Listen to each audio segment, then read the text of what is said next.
Ladies and gentlemen, back to the best zone of the game.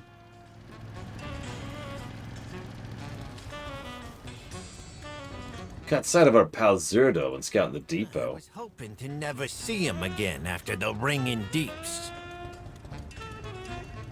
Yo! Have a good one! Heaps of crawling with gods. We got an opportunity to disrupt the Black Blood Operation Undermine, and we should take it. Can't stop all the Black Blood from getting around the city, but we can clear out some guards and smash up some shipments. Mess them up enough to disrupt things. Every little bit helps. Keep it real. Bilgewater on duty. Our old pal Zerdo's back. Looks like he's been promoted to Overseer of the Heaps, keeping track of the Black Blood shipments. We owe him a little payback for slowing us out in Gutterville. He got a lot of good goblins killed when he got it, and to get on Gallowix's good side. Give the little snitch what he deserves. Nice chat. And pay Zerdo back for what he did to Pamsy's crew.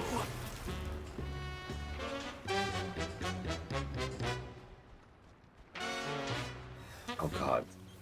I don't know what's a quest mob anymore because I don't have the quest functionality to tell me what a quest mob is. Or the add-on functionality. Oh my god, I feel like I'm a barbarian. A savage. Going without add-ons. It's hell! Oh my god, why is this... Oh, okay. Wow, that was very strange. I couldn't generate holy power for some reason. Huh.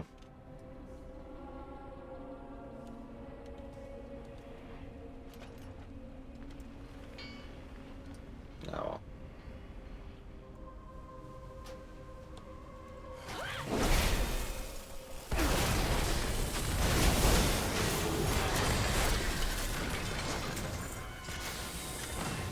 Yeah, on Plater, the add-on that's about to go away, Magister. So I turned it off. So I could get used to not having Plater, which you will also have to do, by the way.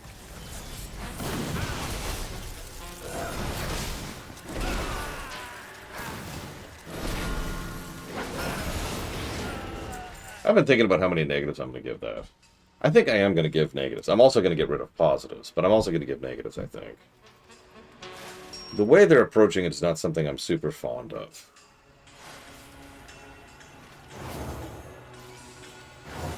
I'm sure they have good reasons for a lot of what they're doing.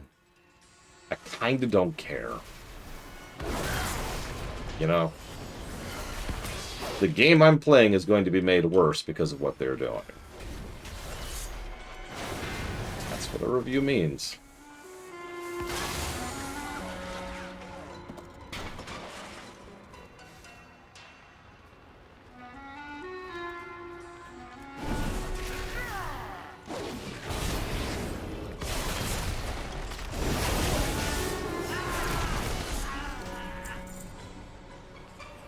So, Plater, as we know it, is going away. That's actually already confirmed.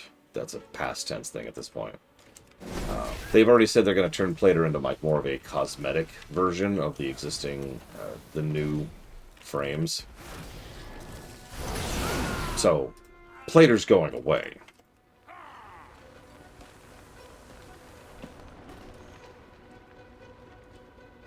But it doesn't matter. Doesn't matter. Doesn't matter. It's just business, pal. Yeah, well, unfortunately for you, this isn't.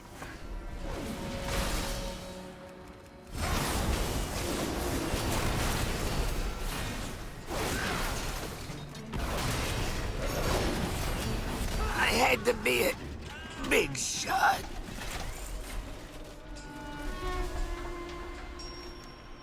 The ledger has long-winded ramblings about Zerdo's achievements, but also contains various deliveries of black blood across Undermine. Multiple entries in the ledger stick out as odd. 1,000 units for the secret project, delivered to the secret project site. 20 units for development ammunition, delivered via courier. Transfers approved. Noggenfogger. You get the delivery to the secret project site yesterday, and whatever's left goes to Venture for munitions testing. Where is Noggenfogger's shipment? Don't you make me look bad in front of him. You got a problem? I got solutions. Time is money, friend. That should slow the black blood shipment. Hopefully anybody expecting a shipment's gonna have a real Be bad day. good. You're talking to the goblin in charge. I ain't forgot what he did to Pamsy's crew in Gutterville. This is for them, too. Huh? It's lonely at the top. Hold on, you found a ledger that mentions Noggenfogger? That can't be right. Who's Noggenfogger? Marin Noggenfogger? It's the Baron of Gadgetson, now trade prince of the Steam Wheedle Cartel. Noggenfogger and me, we go way back. We joined up Steam Wheedle and left Undermine at about the same time. I did more construction, he did alchemy. We kind of split ways when we landed in Kalimdor, but he was always friendly. Hey, look, he got a little pompous when he became Baron, but when he got married Sprinkle, he was back to his old self. Me and Heaven were working on some ideas to make things better out for the goblins who are working for our cartels. Do us proud. Noggenfogger knows better than to get mixed up with Gallywicks. Get out there and get to it. This is too much. All parts accounted for. Time to sort out what to do next. This Noggenfogger business has Gazlowe on edge, and we gotta move quickly to find out what's going on. Someone's got me on edge, too. We gotta get out of the keeps fast, but let's make sure Gazlowe's on board. 'Cause we gotta go and we gotta kill Noggenfogger. After all, he did make me do that one stupid quest to get demon blood back in Legion. And I ain't never forgotten of that. Keep it real. Have a good one. Hey, how you doing? Unbelievable. Noggenfogger working for Gallywicks. I told you, this town ruins everything and everyone. It ain't worth it. Zerdo's always been a sleaze. Rebel Gaz is a decent goblin, but he's still a pirate. Noggenfogger, maybe he was playing an angle with you. Maybe he's always been right. But what I know is, they all work for Gallywicks. Some because they wanna, some because they ain't got no choice. You think Gallywicks has leverage on him? He's your pal. You tell me. I don't know, but I'm gonna find out.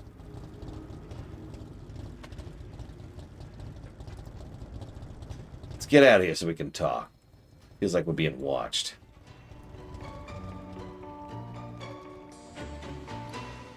Thank you, Mr. Road.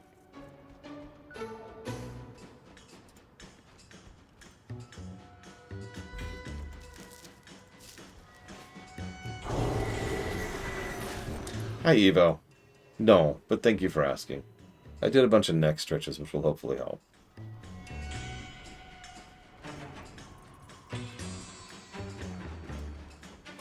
We get things done. Renzik was here a moment ago. Told me to be quiet and vanished.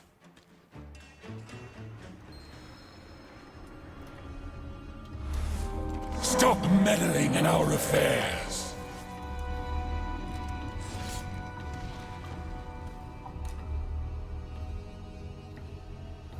So, I'm sorry, my camera wasn't great to showcase that, but what happened was, the Ethereal popped out to go after Gazlowe. Renzik was already stealthed and stunned him from stealth. Gazlowe rushed out to attack him with the gun, taking out the Ethereal. What's up? These Ethereals clearly don't want us investigating this, but how'd they get mixed up in Undermine? Be good. Back to the hotel.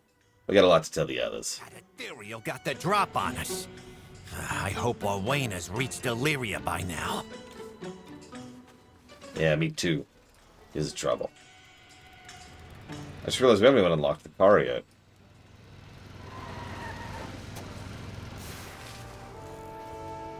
The cartels are always hiring temp workers to pick up odd jobs.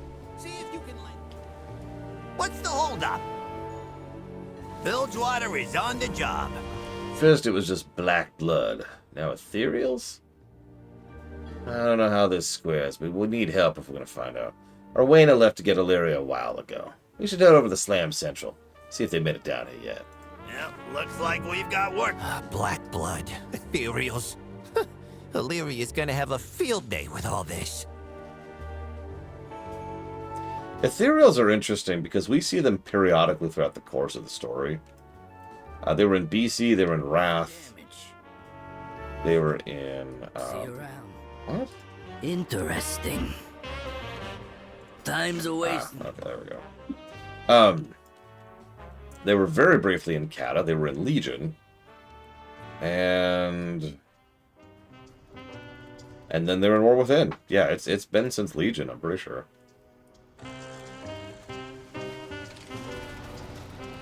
Okay. I understand that technically they were in Shadowlands, but nobody knew it at the time, including the writers. So no, that doesn't count.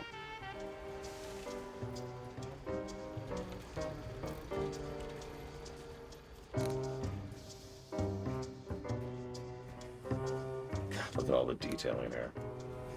How you doing, darling? Dear darling, You need a car?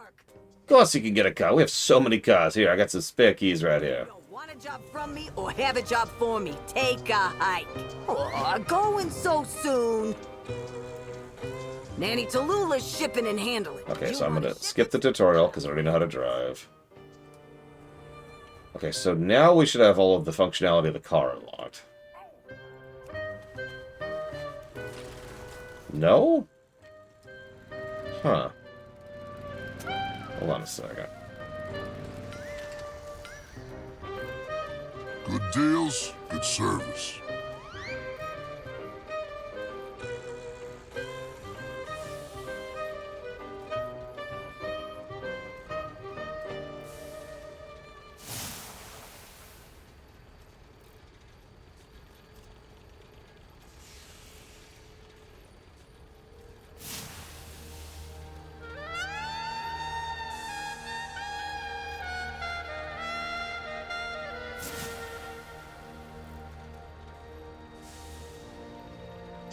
Let's see. We'll make ours red.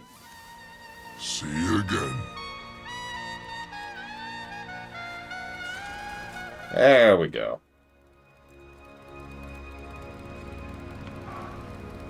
Anyway, so that's what I was saying. Now we can actually go proper speeds. I can actually go faster than this, but at that point it's legitimately hard to control.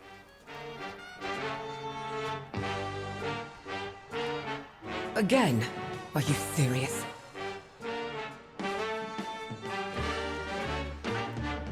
What's... Rules are rules. No one gets in with dangerous goods.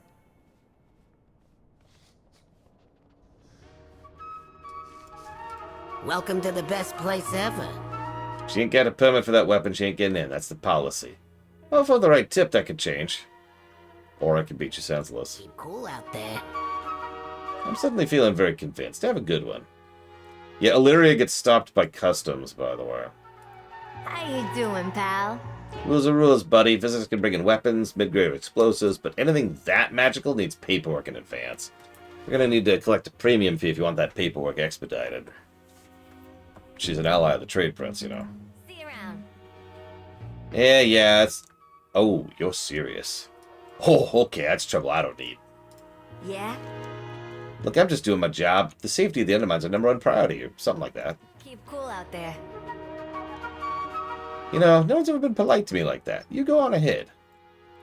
I'm listening. Wolf's gotta put the bow in the box. Gotta check if it's a dangerous weapon. We're an Undermine. Everyone has dangerous weapons. Don't start trouble, pal. You just admitted you got dangerous weapons. Yeah. Black blood, new weapons, secret projects, and now ethereals. Yes. That sounds like you're on the right trail. What needs fixing? Now that Illyria's here, let's get to the bottom of this business. Starting with Noggenfaga. Nice chat. Now get a move on. I don't like thinking that Noggenfaga's part of this, but the only way we'll know is if we talk to him. Steam Wheedle's headquarters is probably a good place to start looking for him. We'll give him a chance to explain himself. If it's a misunderstanding, or if he's gotten himself into trouble. I need to know. Oh, it's lonely at the top. Noggenfogger's one of the good guys. There has to be a reason he's in on this. I'll trust you know where his loyalties lie. Let's go. Oh, and I wasn't sure if you were, like, being facetious or not, Mr. Ed. So, in brief, Mega Man 12 is coming out 9 years after Mega Man 11 came out, rather begrudgingly, and they have showed nothing of substance or sort. In fact, the only unique thing about Mega Man 12 is that it is not called Mega Man 12. It's got a subtitle, which is strange.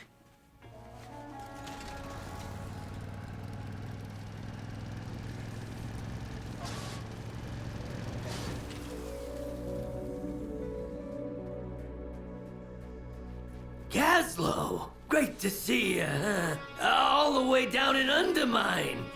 Why are you here? You know why.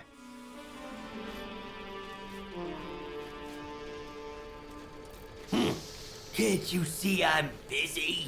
So nice of you to visit me in my unsuspicious and totally legitimate purposes. He nervously eyes the guards, who, by the way, there's Dark Fuse enforcers in his lab. I can't talk. They'll know that you're visiting me on my birthday. What now? They got this place crawling with Dark Fuse. Noggin Fog is being watched closely. Do us proud. Really is great to see you in Gaslow. I was just thinking about how much I wanted to see you both on my birthday. A day when I'm under no forms of duress or coercion whatsoever. None at all.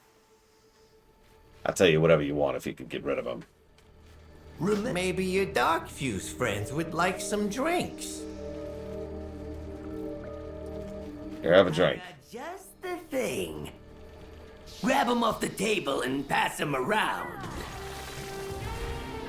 Why is the ground so close? Well, you see, buddy.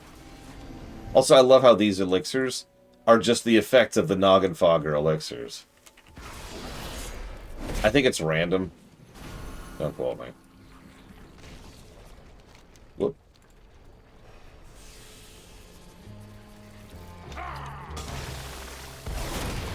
Yeah, there's the float one. Bye. Skeleton.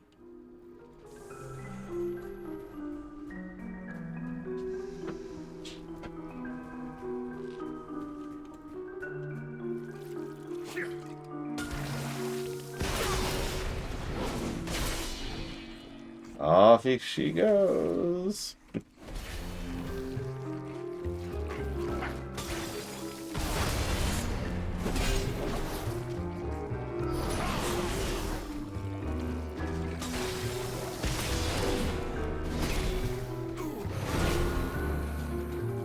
For what it's worth, I'm glad Noggin Fogger isn't a stoolie. There we go. There's our skeleton. Anyone hear that rattling? Wait on a second, it's me! It would have been really easy to make Noggin Fogger just as corrupt as the others.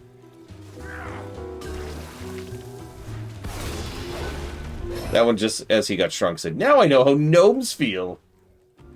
As a reminder, goblins and gnomes are about the same height.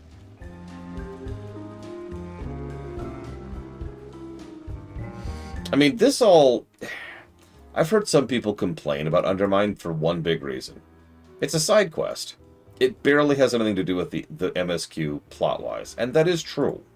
That is a valid complaint to have. If you're a brain-dead moron. Because, obviously, this isn't really connected to the main plot, but who gives a crap? Not every main story arc has to be directly connected to the main plot, first of all. Let's just get that out of the way. And second of all, that Elder Scrolls, the franchise, is built on the Prime Ops. I say this as a side quest. Using my own terminology, this is primary optional.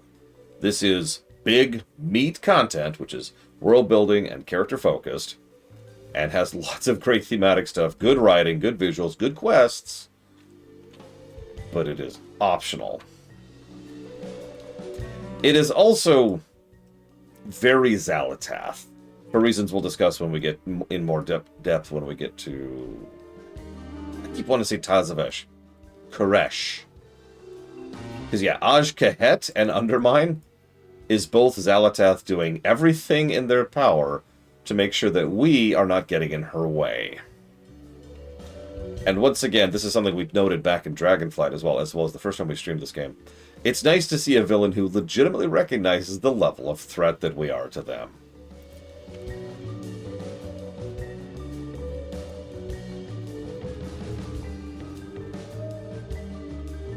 Okay, what's going on?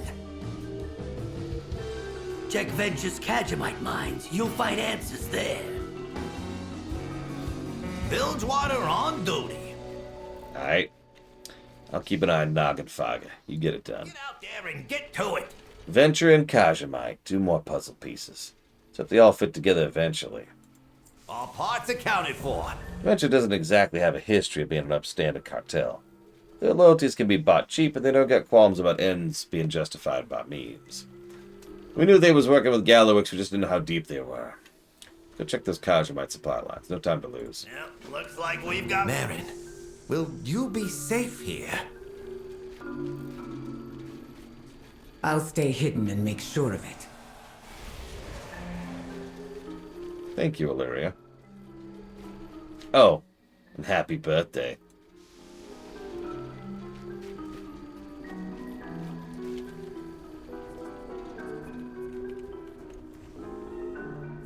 Have I got something for you?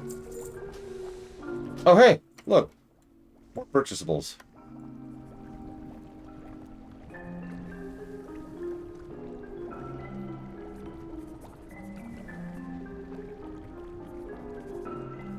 I need to come back here and my character actually has all of those. And buy all of these. And yeah, Hallowfall is actually probably the perfect example of the one time Xalatath decisively failed.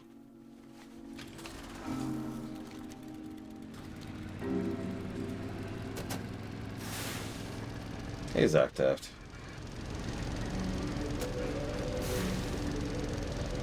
This place is lousy with dock views.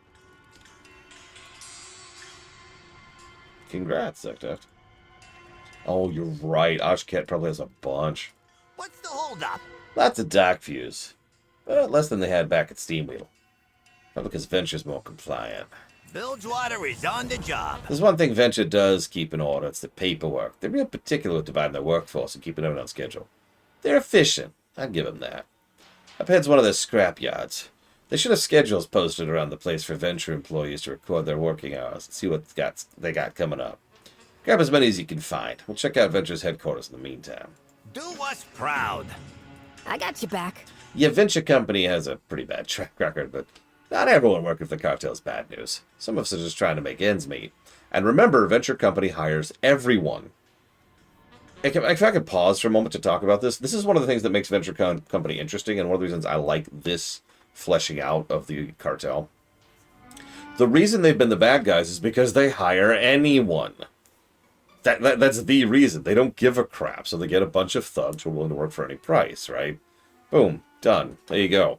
But that does include decent people in addition to bad people, right? You get shoved out of your job, or you're having trouble making ends meet, or you've just got pushed or pinched. Then it's like, well, I need a job. Any job. Let's try to talk some sense into them. Less venture workers means less people doing Gallowix's dirty work. Venture Company employs a lot of non-goblins. No one will question you being around, as long as you got a uniform on. I've got a spare that'll probably mostly sort of fit you. See if you can get them to quit.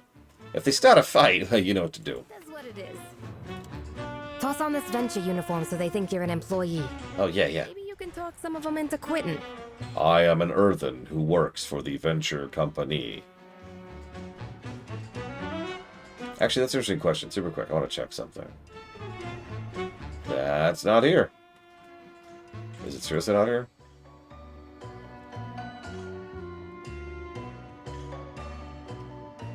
Hang on. Nope, it isn't. Wow, okay. Let's fix that. I appreciate your compliment, Mr. Red. I do feel like it is a voice I have spent some time on. Okay, so vendors. Kazalgar. Undermine. Oh yeah, look at all that. Look at all that. Oh my god, look at all these. Hello, Bragwin. How was your trip? I do hope it was properly successful. Oh my god, there's a tub. We can buy a tub. Ooh, some Koresh stuff, too. Yeah. City of Threads. There it is. There's only one thing in the City of Threads, but it's this. Look at it, Evo. Look at it. Gaze in awe at its glory. We also get this from the Ringing Deeps, which is like a shelf thing for the wall.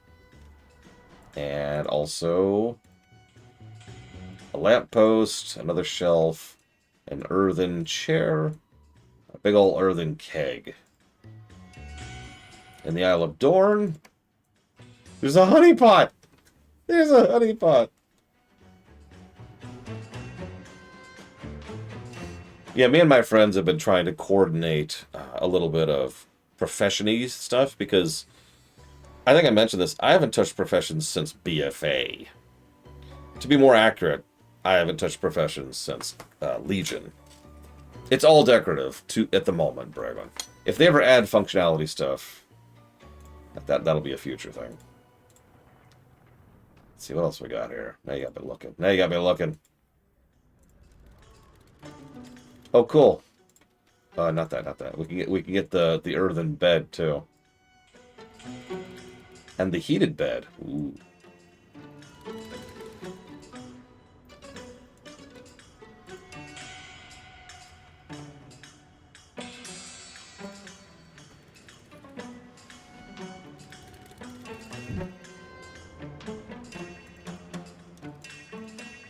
Oh, that's a nice chandelier. I like that. It's a Valdraken chandelier. Oh, apparently there's one functional thing. My bad.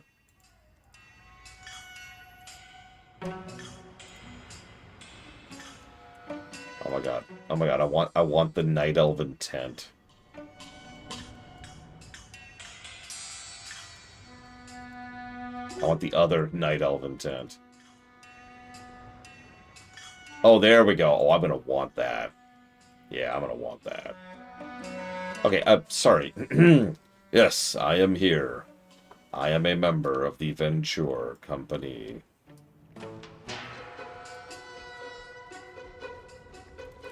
Yeah, so fun fact. Statistically speaking, the overwhelming majority of the decor right now is Elven. Because of Midnight. Because Midnight's coming. Come on, let's get out of here. I'm tired of working for Gallows, aren't you? You ain't taking my promotion from me. I guess I'll just take your life, then. What? Ah!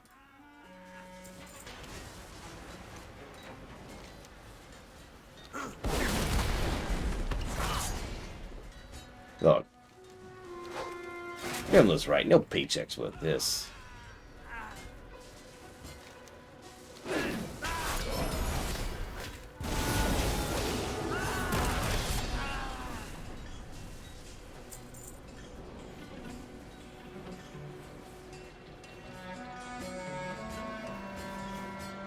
Oh, I think we all know why, as Miristar.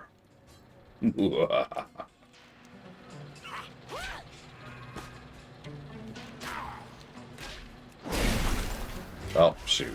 I accuse you of being a demon. Shoot.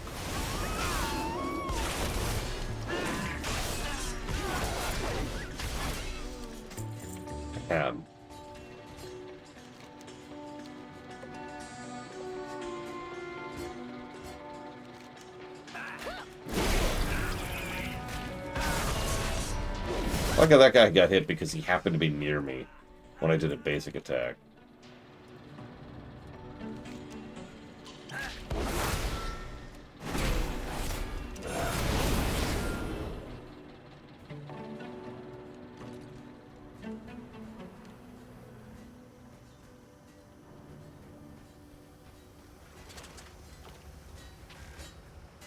Now let's see here. Get some employment schedules going up here. Reminder to Venture employees. You skim anything off the top of those Kajamite shipments, and I'm skimming your head off your shoulders. Oh yeah, yet another way in which Gallowix is a bad boss. He doesn't believe in the concept of positive reinforcement. He doesn't reward anybody. He just punishes you if you screw up. Another reminder. You lose your punch card for the Kaja Coast, and getting fired will be the least of your worries.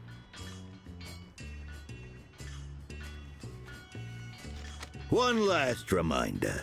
You want one of the new weapons? You better be working late. You better be working holidays. Ha! Slackers ain't getting promotions. Yeah, one of those weird, interesting little foibles of these kind of people with their cheapskates.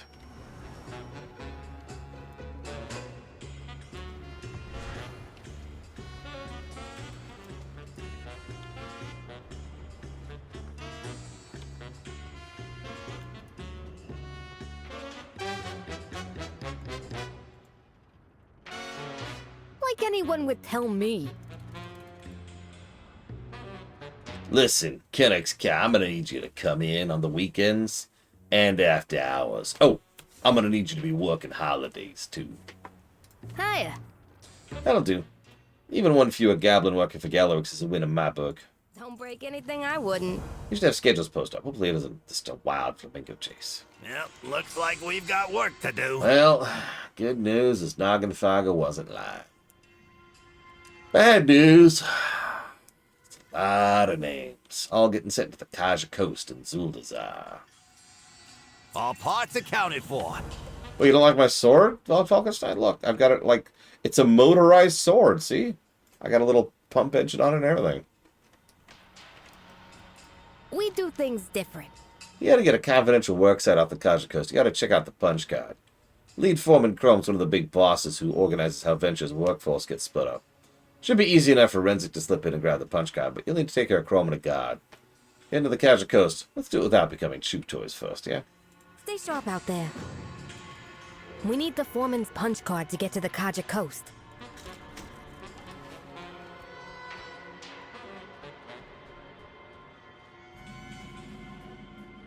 I got some new puppies to try out. And I don't mean the hyena. No, me too. What a coincidence. Your hyena's dead, by the way. I don't know if you caught that. You too are also dead. My service awards! So the sputtering taser blade is leaking something dark and viscous. Also, this is their smelter. This is where they put in excess trash to be smelted down and recycled.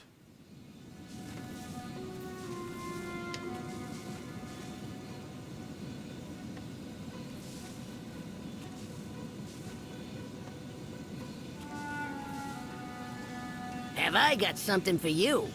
Won't find better. Come back for more. Red Hot Savings here. Thanks for stopping by. You're exalted and revered. Have some money. Thanks. Black blood weapons? Oh, Gallywix is low, but this is just disgusting.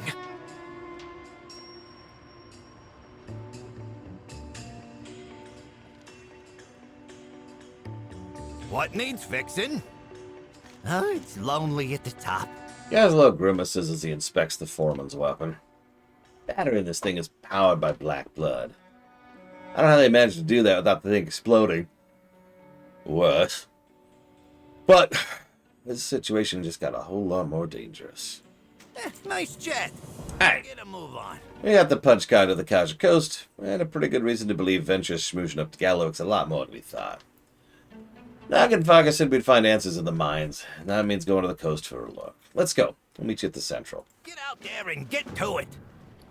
Gallywix arms Venture to the teeth. They bring him loads of Kajamite from Zuldazar, and we got no idea why. Only one way to find out. With Kraken's on. I'll stay here and keep this quiet. See you around, Grimla. Alright, everyone. I'll give you double shift pay if you knock over Kenneck's cow for being unionized. And see, that's how it works. Obviously, I am joking around, but that is unironically how it works. All it takes is one of you being willing to take that deal for me to have someone to enforce my will. And now I have a thug. So...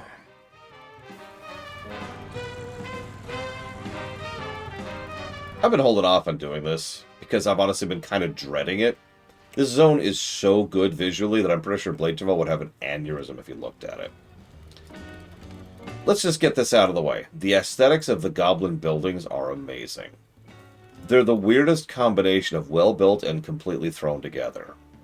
Like, they look Goblin, just staring at him, right? Look at that first. It's just taking this shot right here. Paint kind of haphazardly smattered on one of the walls. You got like a little tarp thing, big old stitches, crude metal, looks like the corrugated steel, whatever that's called.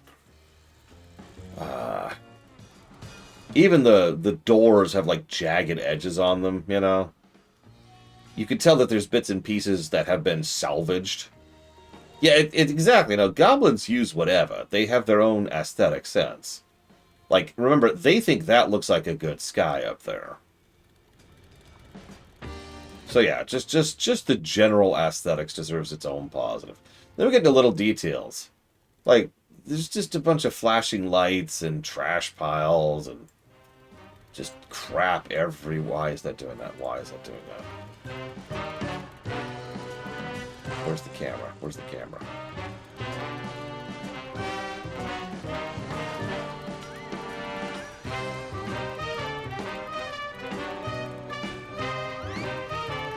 Look at that. Pipes, valves, stuff that looks like it shouldn't fit together but does. Lots of flashing lights. They love their aesthetics. Something, this is my own quote, so forgive me for tooting my own horn here. But one of the best ways I ever came up with for describing goblin mentality, if a goblin's trying to put something together and it explodes, then that is a success. Because the explosion itself is sufficiently enjoyable as to be worth the effort put into it. They then go back and try again, of course, but the point is, that's one of the reasons why they tend to do things in the way that they do, because one of their inventions exploding isn't a bad thing, right? It's actually a good thing. Okay. I'll type up more thoughts later. It's going to take me a while to type up thoughts here. Yeah, you get it, Braylon. Something worked. Something worked. And that was a pretty fun explosion. Now we get to figure out what we did right and what we did wrong. So, I'm going to give a triple to the architecture. Just as a start, right? Well, I mentioned that because the gnomes...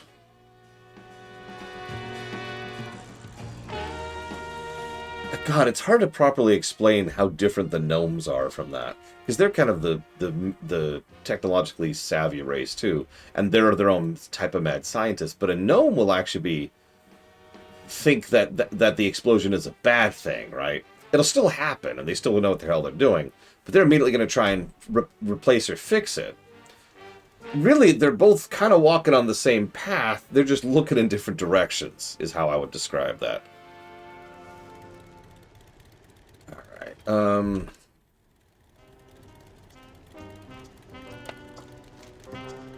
yeah, gnomes have a very different aesthetic. Gnomes want to put together their own thing that looks their own way. Goblins want to make something that works. And goblins love recycling. I know that sounds strange considering how trash-laden they tend to be. But no, they will take whatever to make whatever. Yeah, then there's the Draenei. Ooh. Kind of. The Undermine has been a part of the lore of Warcraft for years. But the most recent patch, which was this year, I'm pretty sure, is when they finally added it to the game. Okay, so... let's scooch south first. Into the vat works. And where do I even start? Where do I even start? How do I quantify a zone like this? We've got Niffin traders. We got the slug slinger. We've got indecisive shoppers. There's some clothing over here. These people are just chilling, playing craps or whatever, and having drinks in giant pineapples. This person's a steam wheel technician. What's he selling? Explosives. The steam vent on this is a little bit loose, but it's okay. It still works. That's true, Asmira Star. Yeah, this is your little supermarket area. This guy sells bonsai trees. Recommended. The perfect plan for the cramped quarters of the Undermine. That's it? I want these bonsai trees.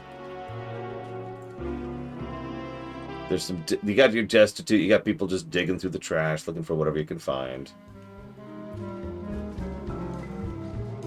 Yeah, this zone challenges my review method because it's hard to properly quantify just how good this place is. So here's your takeout orders. Browse my wares. Half eaten means half the price. May the mist protect you. Oh yeah, look at all this delicious. Oh my god, look at them. They are busy. Look at all the people here for the Pandoran food. Oh my god. Oh my god, look. Oh my god, look at it. Look at it.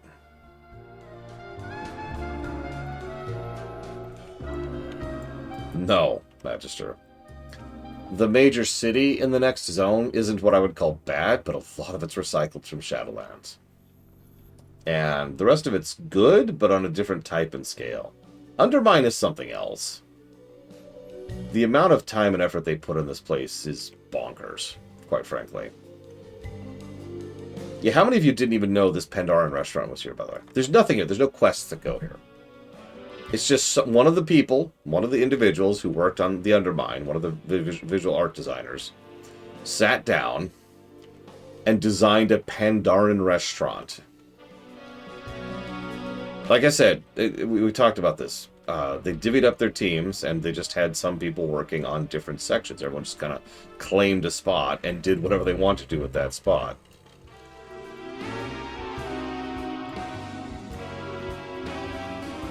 Like this little flea market thing. Honestly, showing all of this off is not feasible. I would be here for like a day and a half just showing off details. And that's the kind of place it is. Look at this. Just a little Golem workshop. It's working. That's cool. Yeah, I don't remember where that is. Do you remember where that is, this Mirror? I wanted to show that off. And no, I have not, Poppinix.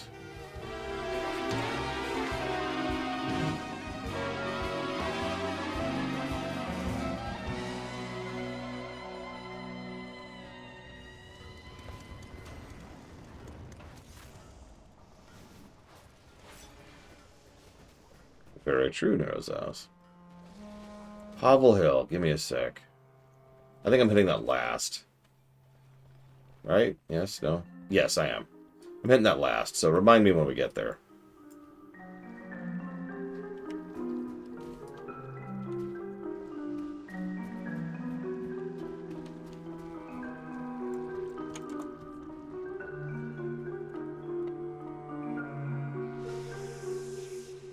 See you around, Diva. I do hope you do well. Or else.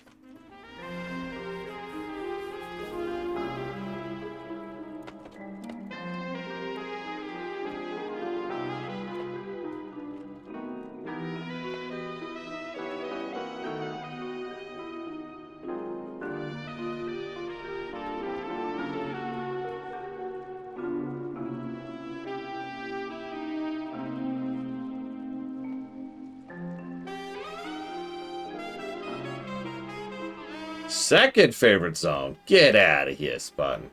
Also, no. Not right now. I'm sorry. I'm doing mostly a visual tour right now. This is something I need to sit down and do. This feels like a good time to do it.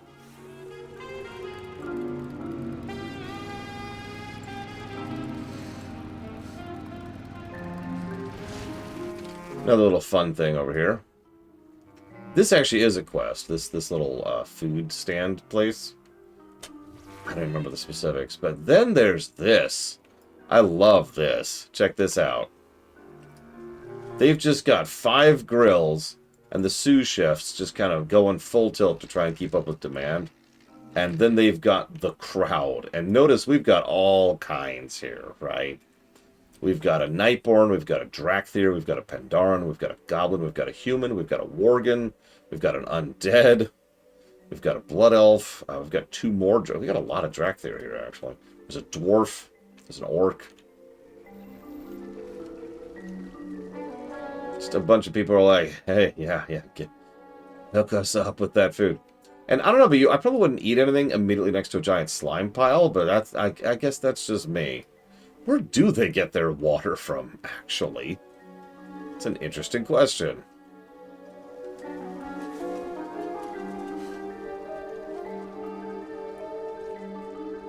Human.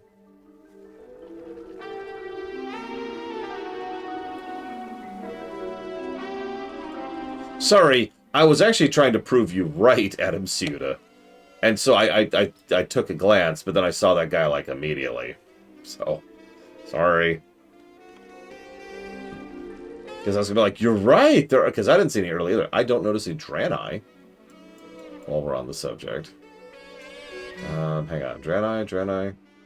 It's like, where's Waldo? I see a Void Elf. And yeah, I saw a Dark Iron Elf. I actually do not see any Draenei. Or Tauren, for that matter. Oh. Don't get me started with Orvos. Oh, you mean Tazavesh, my bad. I'm pretty sure these are pure random.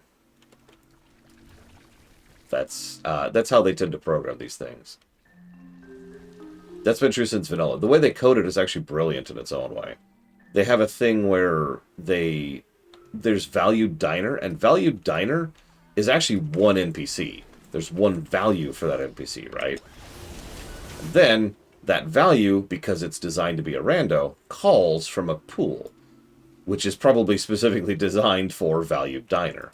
And there's probably 30 or 40 NPCs in that pool. You'll notice each of these have sets, right? Someone sat down and actually figured out the gear and armor and outfits of these. For example, you notice we've got 2 of the identical Worgen ladies there because it's random. But ironically, that just proves that it's manually crafted, because someone sat down and designed, okay, that outfit for her, or that outfit for her, or that outfit for him, etc. And they put them all into the pool, and whenever it spools it up for the player, it just pulls from that pool and then assigns a value. It's actually a really smart way to add that kind of diversity to a crowd.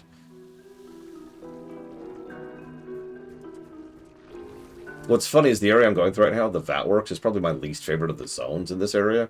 And even this, from a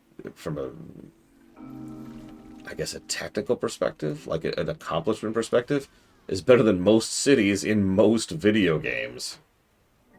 Period. Like, ever. Just the sheer attention to detail. I know I keep saying that. I'm sorry. I'm going to shut up. I'm just repeating myself at this point. Yeah, Hallowfall is just barely ahead of Ashkahet. Check it out. There's another one. Oh, up. Hang on. Gotta murder people. Sorry. So sorry. I'm so sorry for accidentally murdering you. Please forgive me.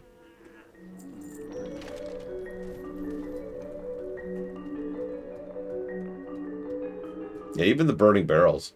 And I love how they've just got flamingos. Those are fake flamingos, of course, in the slime, so you could like be like, oh yeah, enjoy the creek. You know, the alchemical runoff over there.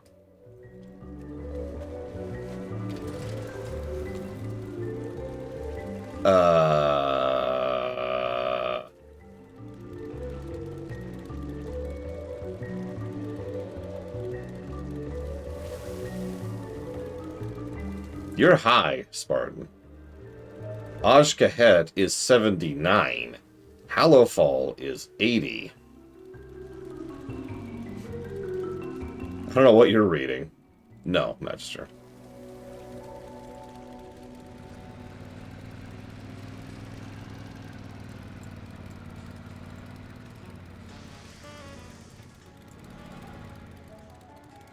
Of course, you gotta have a gas station up here. Obvs.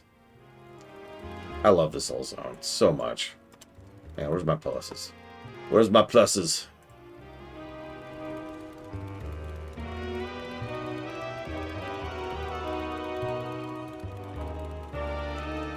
God damn it, Mr. Red.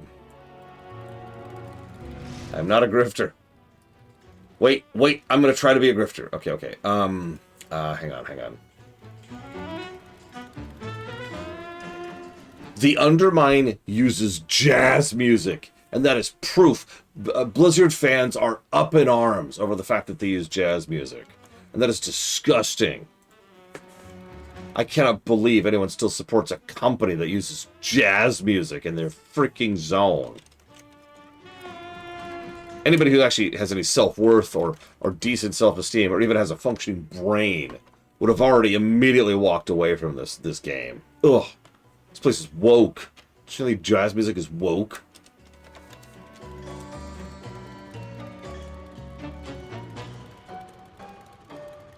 Thank you for the donation, Wolverine. And yeah, I saw that.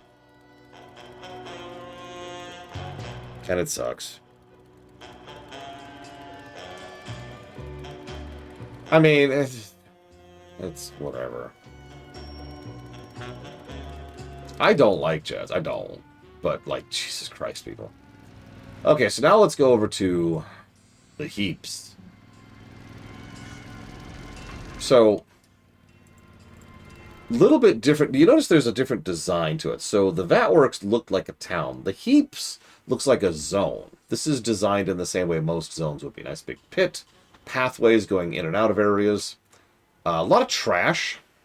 Let me give you a little bit of a pro tip as a visual designer. One of the hardest things to design ever is a pile of debris. I'm dead serious about this. You, as a creator, use it like either writer or an asset placer, you're going to get bored putting down different chunks or trying to add variety to chunks of debris very quickly. So the fact that they make this look as varied as they do is honestly legitimately impressive. They even have burning dumpster fires. Of course they do. And they still make this place navigable. A lot of this looks rougher than it is, but the car can drive over most of these bumps and tidbits. You have to really go out of your way like that in order to run into something that you actually can't just drive over.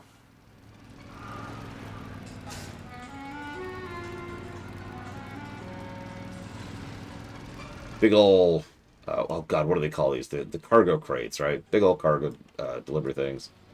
And of course we've got the, I don't have words, the mechanical grab things.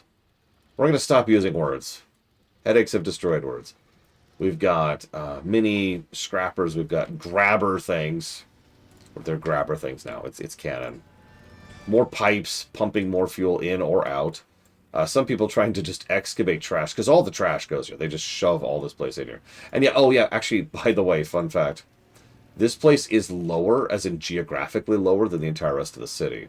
Which I know sounds like a small thing, but can I just say, for those of you not aware, excavating even 1 foot of dirt from a hole takes a long freaking time. It is more work than it looks like. Think about how long they've spent digging out this area. But because this is Venture Company, they don't want it to be just a giant trash pile. So right next to the trash pile,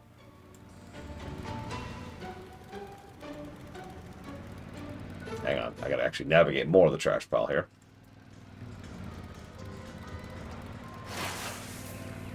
We got a golf course. Naturally, a huge chunk of the trash is spilling over into the golf course, but that just adds to the aesthetic. And naturally, the golf course is incredibly fake looking, because why wouldn't it be? My personal favorite detail is the little smiley face on the back of the fake bushes and trees. We've got Varmint Mark IIs, because regular varmints are just not good enough for goblins. We actually have real flamingos over here. I find that kind of funny. There's actually a world quest to do golf out here. I'm not going to do it because those don't count, but you get the idea. Yeah, by the way, the golf balls are bombs? No, that's not a joke. The golf balls are literally bombs, and the people who play golf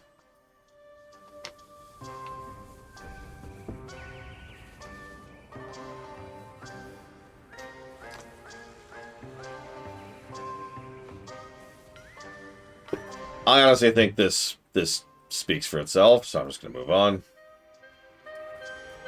The same usual fake tree stuff they got going on all over the place.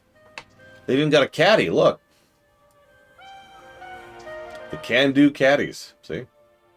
Just hanging out, you know, got their clubs. There's Happy Gilbert. Why don't you just go home? Ain't too good for your home. He's yelling at the bomb, excuse me.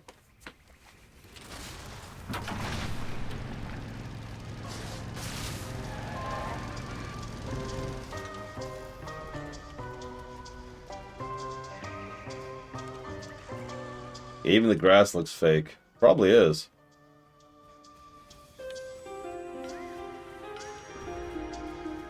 So I don't think this zone looks as good as the VAT works. Oh yeah. This is great, this is great, this is great. There's a windsock to show you which direction the wind's blowing in. By the way, it's canonical that there's no wind down here, so... There's a little electric fan blowing wind, so it'll...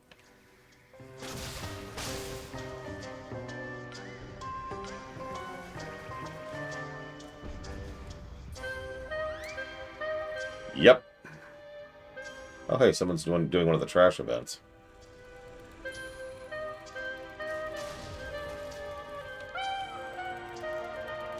Perfect day for a race. So let's see. So we've got... I think the brickwork is a bit better than the VAT works.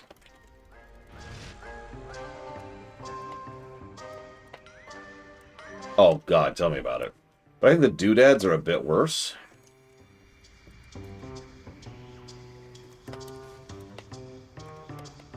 I don't know, Jim Whisperer. I've never tried.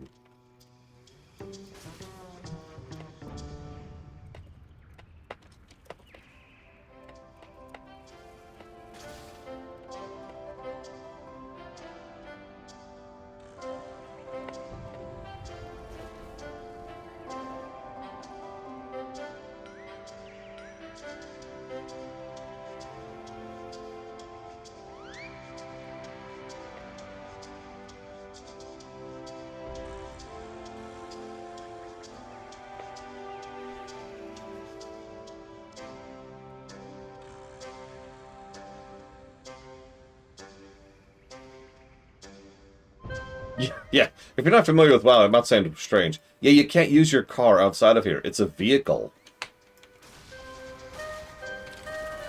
For those of you who happen to not be familiar with it, vehicle is a specific type of mechanic.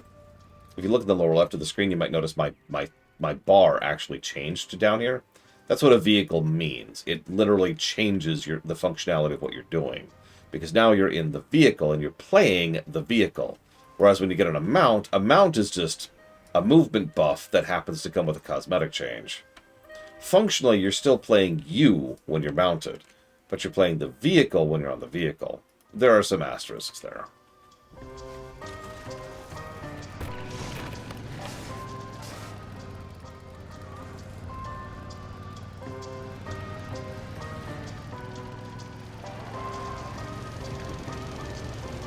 So before I hit the Galagio, I want to hit this area right here. Pleasant Heights.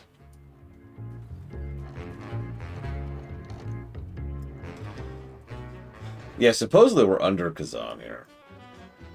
I don't know what the volcano did to this place, though. Nothing much in here. Nice workshop. Bunch of scrappers. But then we get to a pseudo-residential section, right?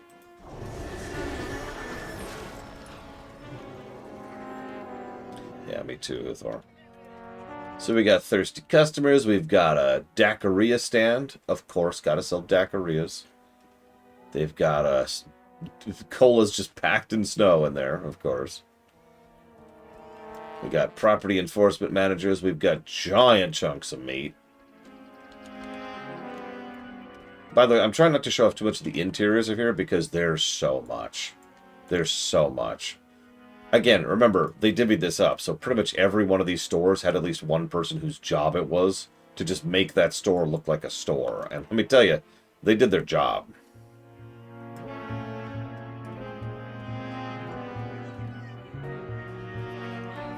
Here's all our feasters having some boigas.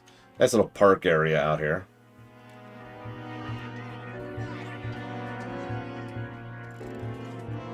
dogs lying around. Just a bit, Mr. Red. Not a lot. But a bit. They were pretty proud of Undermine, and frankly, they should be. And generally speaking, devs are more willing to talk about behind the scenes when they're proud of something. My experience. Check it out. Here's the hotel. You can tell it's the hotel because not only do they have giant cupcakes with knives in them, but they have the heart chairs with knives in them.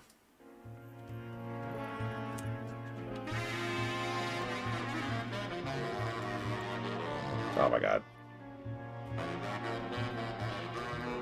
This is a interesting hole in the wall.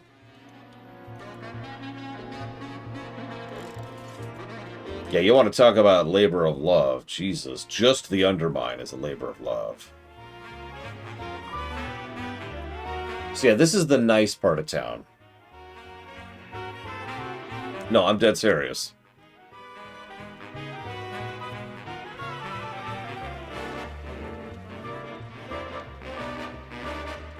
I honestly don't think they will, Magister. I can't imagine that they will. Undermine was such a unique confluence of quality, right?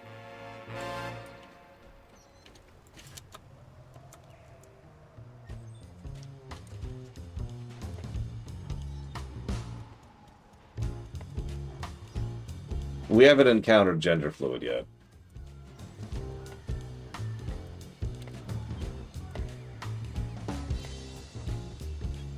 Oh, we'll do the marriage quest. We're doing all the quests. Yeah, there's a manhole that leads to a gender fluid.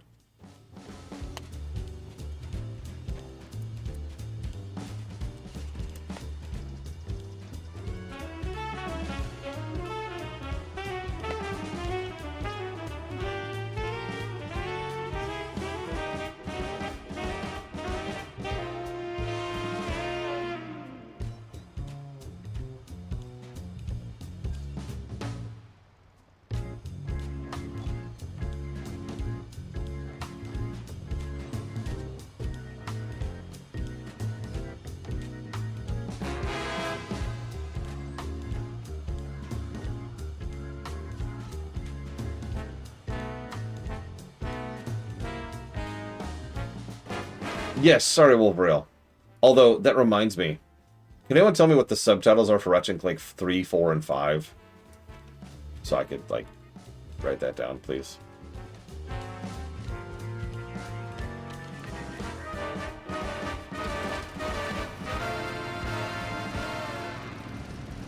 So, here's the front lot of the Galagio. Okay, 3 is up your arsenal. 4 is deadlocked. 5 is tools. Thank you. So naturally, the fountain is literally a pile of trash. Literally, literally. There's nothing that isn't trash in there.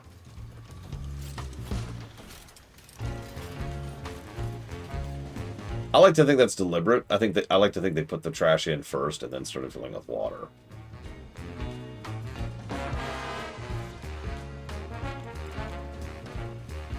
Lots of blaring lights. Way more lights. This place probably uses more electricity than the whole rest of the place combined. Monty has a quest. You're talking to the goblin in charge. Oh, we'll come back to that. Here's all the people hanging out, just chilling, you know, doing their thing, catering. Oh, look, I can just get in to... Ah! Well, we'll look at the Galagio later then, won't we?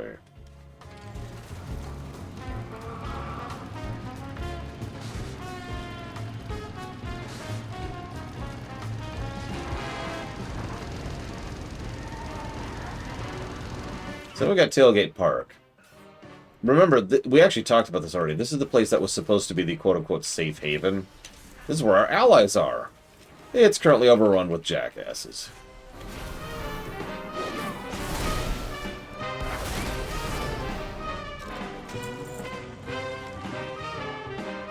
Still,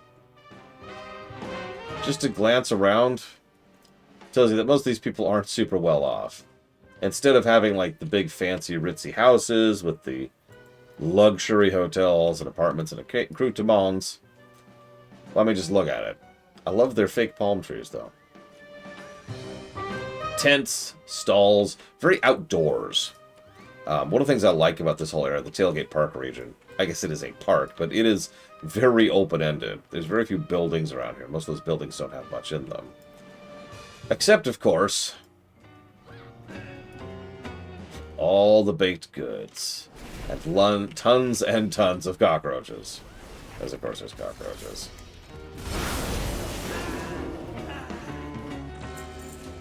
Speaking as someone who can't stand this music, I am really glad that they went all in with this music. In fact, actually, while we're doing this tour, I'm just going to take my headphones out. No, I'm not trying to be insulting. It really is good music. It's just right now I have a headache. And so something I already don't like plus headache is just making it worse. I apologize. It is good stuff. Don't mistake me.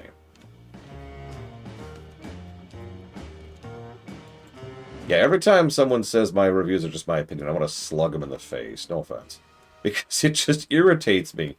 The automatic presumption that I cannot recognize quality regardless of opinion.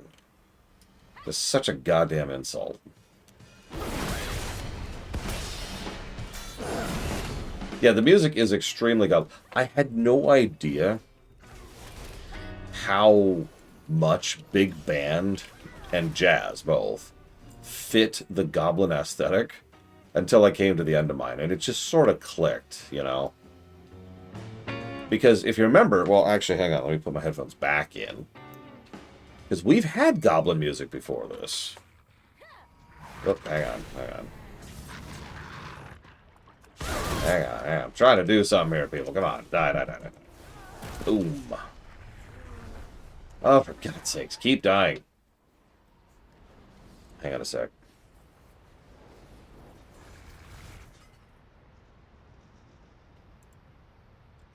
Here we go. Warcraft. Gotta.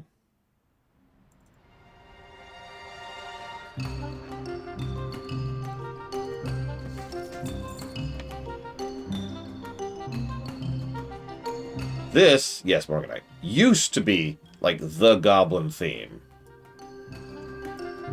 Very different tone.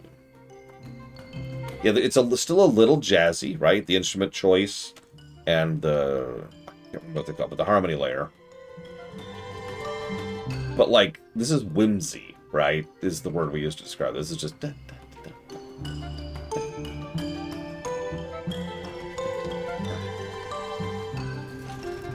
So like I said, I was not expecting to gel with this as hard as I did until I came to the Undermine, and it's like, oh man.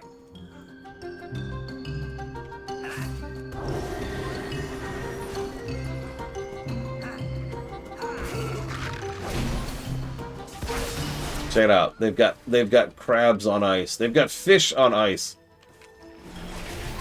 They've got different types of fish on ice. The doodad designers took chunks of ice, shrank them down, shoved them into the boxes, and put them alongside the fish and stuff. Yeah, by the way, for some of you probably don't remember this, but I actually saw Undermine for the very first time on camera. I saved it for the end of the stream earlier this year. And, yeah. Yeah, you died to the Godfather. I remember. It's in the clips, I think. Anyways. I mean, you can do whatever you want to, mister. That's up to you.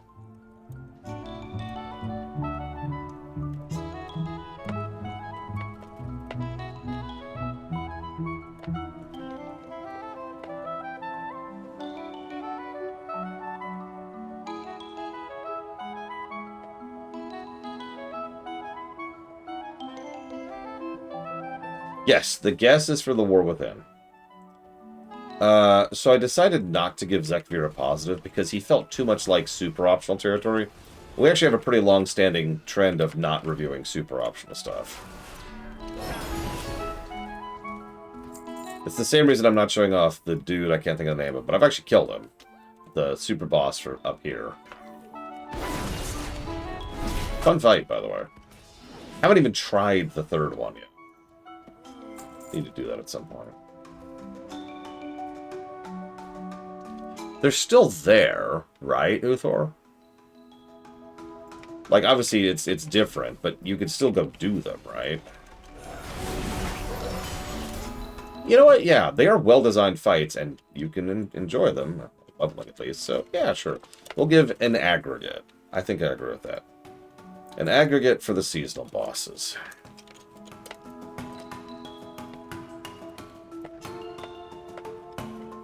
I know, right, Lord Aramont? Here's a question. Could someone go check what Dragonflight scored? Because here's the real question. Do you think War Within is going to beat Dragonflight? Dragonflight was something of a home run in such an insane way, so...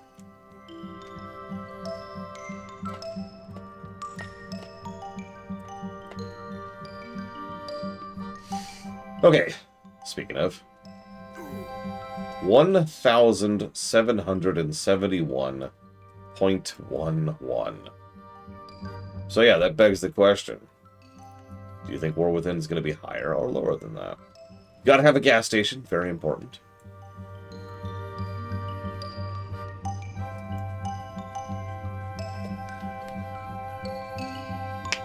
And a beach!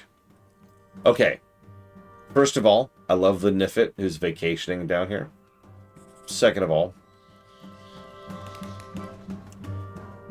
how many of you have ever been on a dirty beach where there's debris or trash or whatever in it?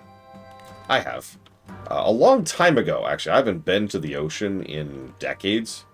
So even when I was pretty young, this was still an issue and still a problem that people hadn't quite solved. So what I'm trying to say is, how much do you think people are just going through guck in all this sand that was probably imported in here?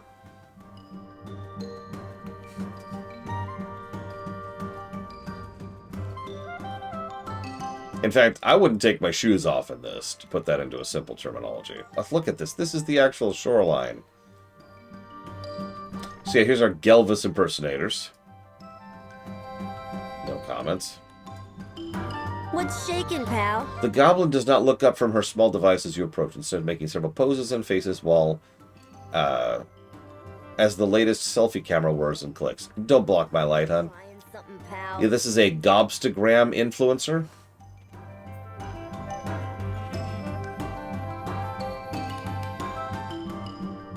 Moving on.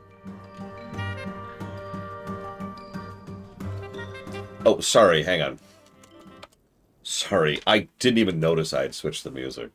I really should switch it back because each of these regions actually have a different song. So yeah, here's the Marina, the Blackwater area. I love how we got a Gilblin just kind of hanging out in the water. Naturally, he's not going out into that water. He's not stupid. But he'll hang out over here.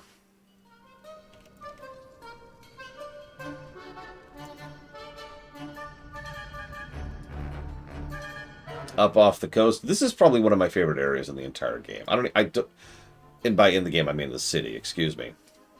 I don't even know how a proper way to put why. I think it's just because I grew up on the coast. So a lot of this actually looks like someone who also grew up on the coast. You got a bunch of paintings around us. I remember this in GTA 5. I remember when there's the coastal area. So like you got the painting cellar over here. By the way, gotta have the Tortolan just hanging out. You got like everyone lining up to try and get some grub, and they got good grub, of course.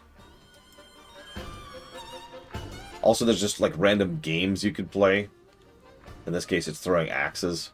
They sell tons of fruit, and they got like a grill right over here. More Tortolans. There's got street food. Just people with little stalls and tents, you know.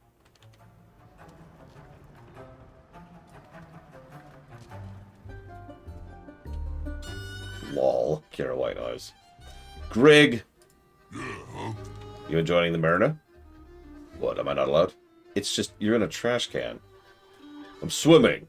It's a hot day in the Undermine. I can't swim in my own trash can. you could swim in the marina. You come to Undermine, you try to stop me from swimming while I'm trash can. Stop arguing with me. We got it. Okay, Greg, you have fun, buddy.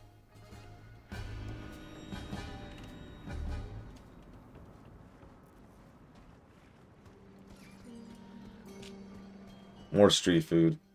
Some people just dancing, hanging out. There's a hosing over here.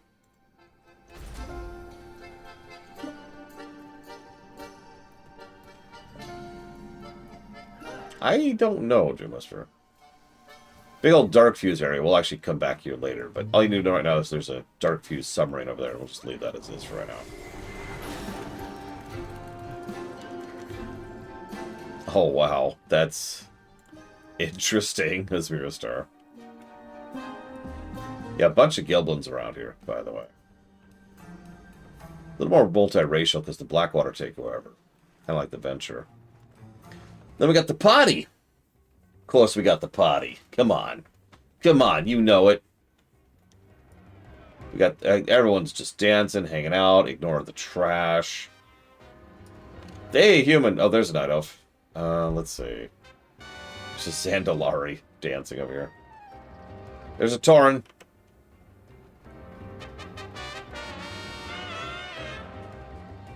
Yeah, gotta have the disco party. They got a giant hawk of whatever that they're just cooking up here. That looks draconic. Whatever they're cooking. Wait, where's the Demon Hunter? Oh my god, there is. There's a Demon Hunter here. Oh my god. Oh yeah. Oh, this is my place right here. Look at all that meat. Look at all the meat. Look at it. Okay, there we go. Got a Kultiran too. Selling some stuff, of course. And yeah, and here's where we got the music. What, Huthor? God damn, look. Oh yeah, Draenei. We didn't see a Draenei at the end. Remember, it's random, so... I am not seeing a Draenei. Yep, no Draenei. Damn. It's okay, you burn it enough, it'll be sanitary. It's the old rule, right? Bunch of lawn chairs. She looks like she's having so much fun.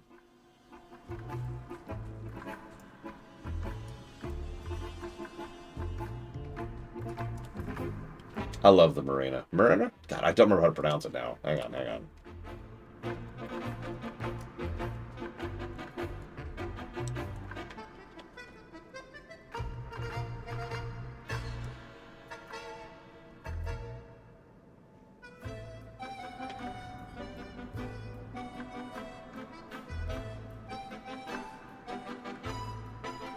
Marina. Marina, okay.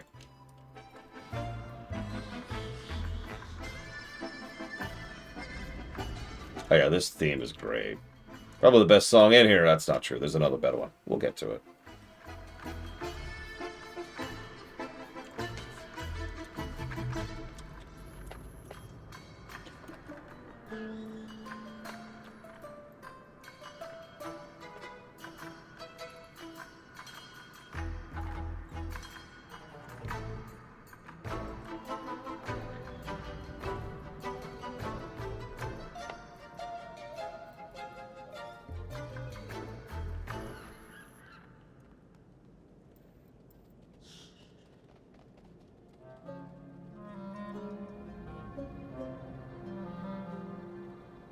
Do not tell my sisters, but the party's here.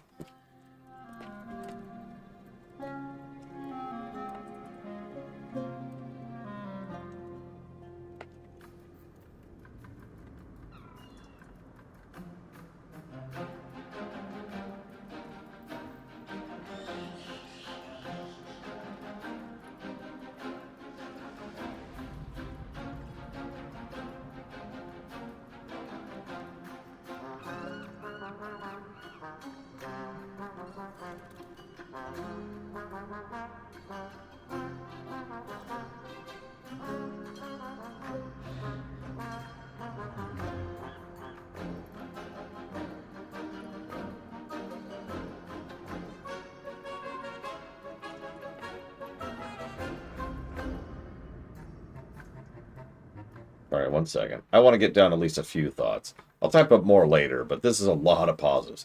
We're up to about 30 so far. Just on visuals and audio. And I got 2 more areas to check out.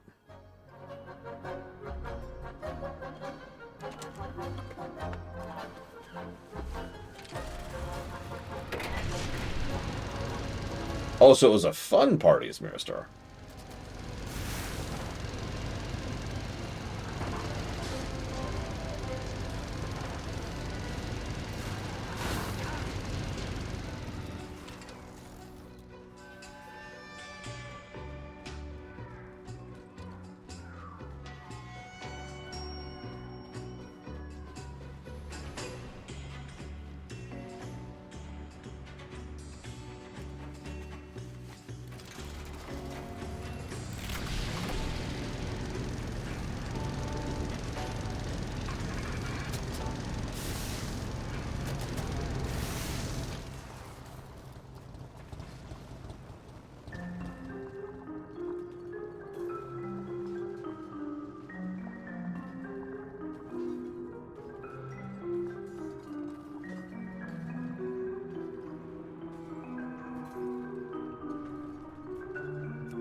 Why are you eating an ethereal soul? Oh my god.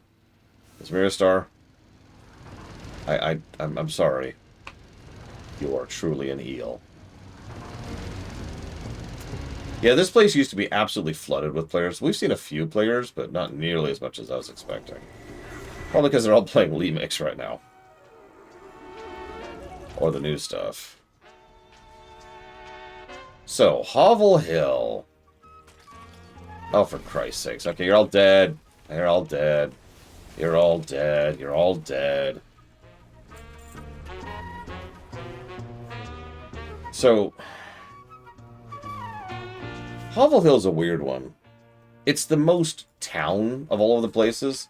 Like, we got, like, the alchemical spot of the vat works. We got the trash heap of the heaps, the golf course, the Collagio, the rich district, the marina, excuse me, and the park. This is residential. Yeah, this is housing. Oh yeah, that's another thing, speaking of which. Yeah, this is Goblinshire.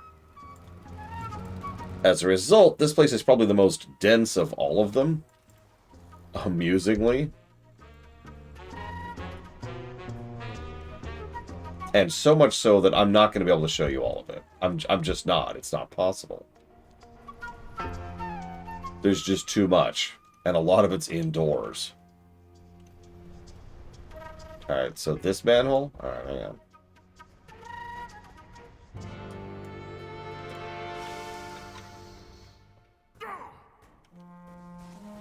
Oh my god, it is. This is the priesthood. Oh hey, there's some alchemical runoff. I have now engaged rat mode.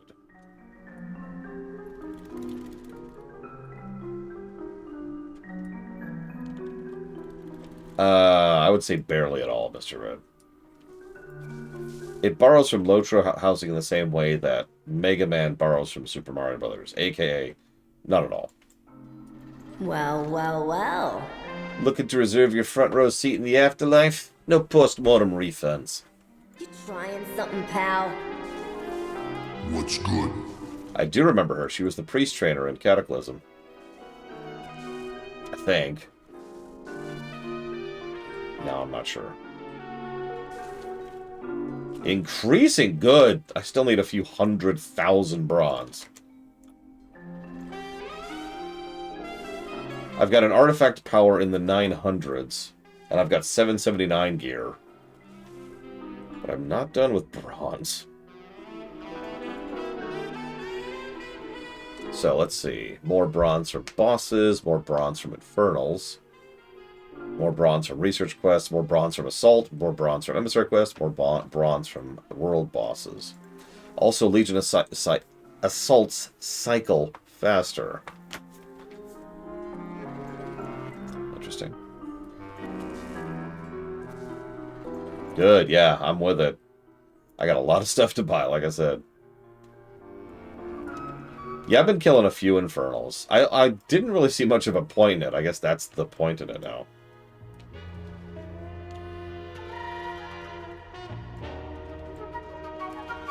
Is it over here? Hang on. I gotta orient myself a little bit. So that's that. So I want to go this way, I think. Right up here. Up there it is. Nope, nope, nope. That's just...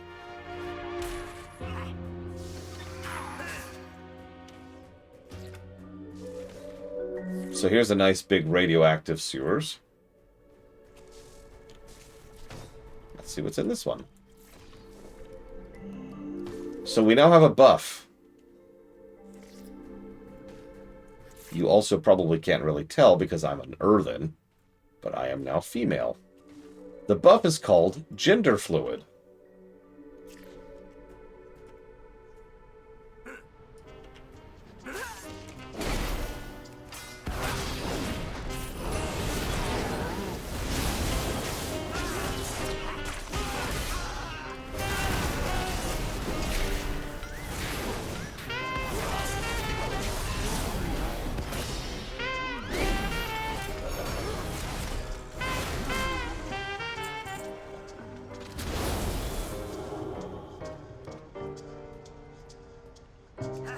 There's so much stuff to show off here that I'm not even going to try. Instead, I'm going to kill this guy.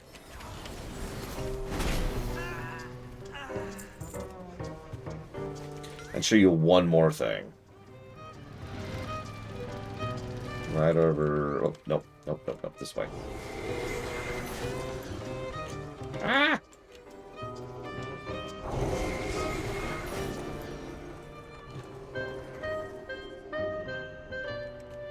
Maybe? Oh, God. Am I turned around? I might be turned around. Hang on, hang on. No, this looks like it.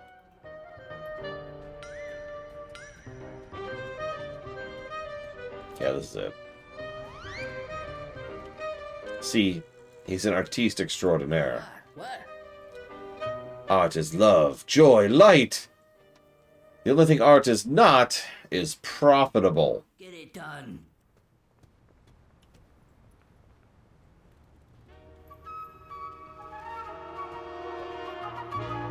So, I forget what that's called, but very Batman the Animated Series style there. Or rather, the art style that Batman the Animated Series was aping when it did that.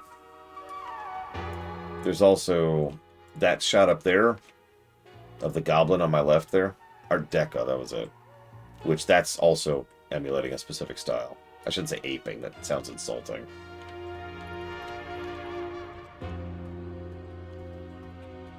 Don't worry, we'll actually see more of this interior stuff as we do the side quests, because they go in and out of all kinds of these places. But like I said, I wanted to give at least a visual run-through. This is the part of this whole run I've been dreading the most. Reviewing the visual styles of the Undermine. So I would say... Let's go down here.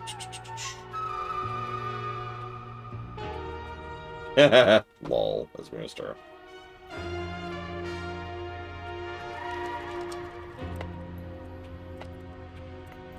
Yeah, well-fed cockroach. Look how big it is. Look how big they are, excuse me.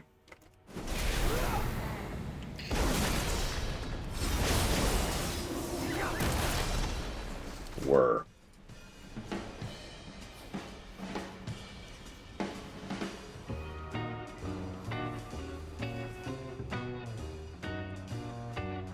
So I haven't been doing that as Mirror Star. I've been going...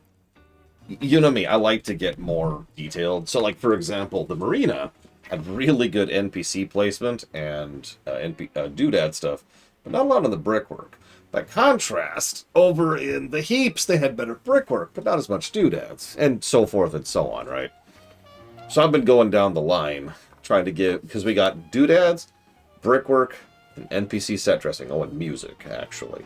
So I've been kind of covering it on a per-case basis. For example, right around here, this is Doodad Central. This is an easy triple Doodads just for this place. Also good brickwork, also great NPCs. This might actually be the highest scoring region just because of the sheer density of it.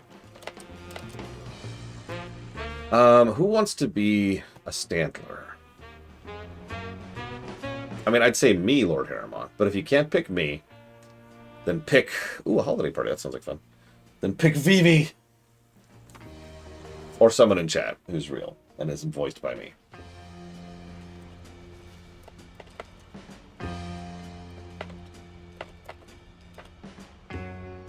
Agreed, Asmirstar. And it makes sense. It's the residential section.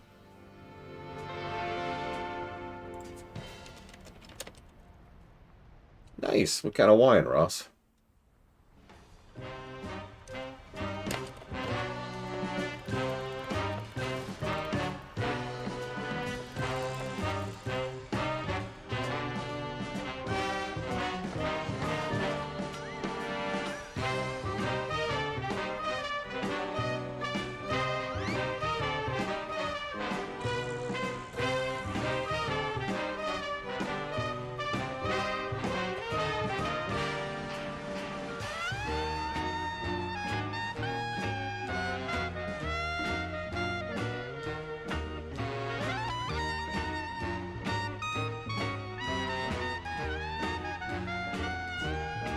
I mean, that's the job, Lord Haramont. That's what Pokemon should be.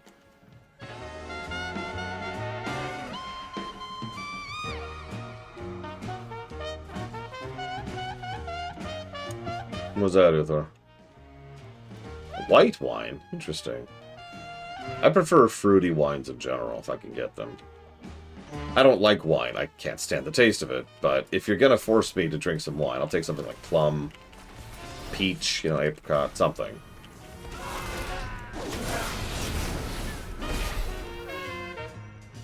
Oh, yeah, absolutely, Uthor. Like, these stupid light sources are just...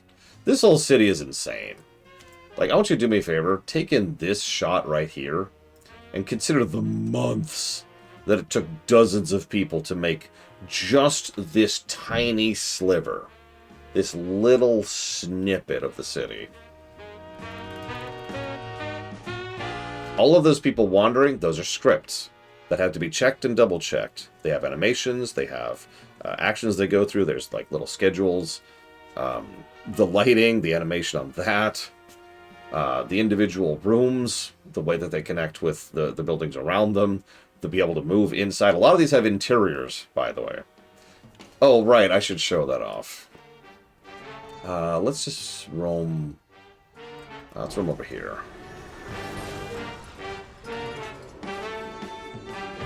So there are certain actions you can do, and NPCs will just react to you. Dancing is one of those things. You can also die, and people react to you. And I don't remember the rest, to be honest with you. There's like 5 or 6 things you could do, and NPCs will actually notice that you're doing a thing and change their scripts to accommodate it. Because the Undermine is where they threw everything into the game.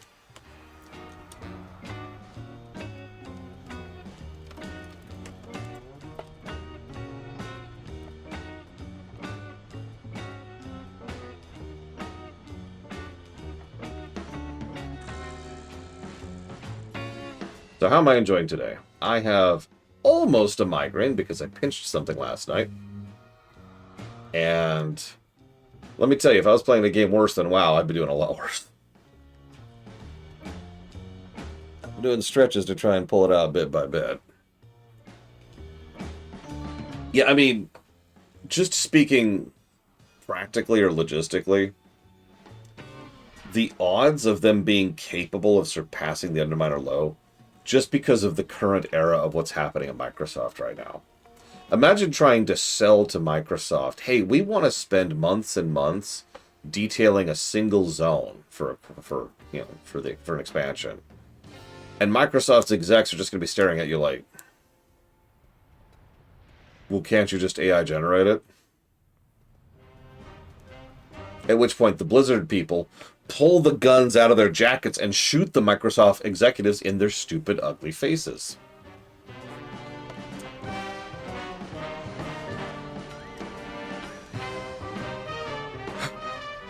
Money people are garbage. Moving on.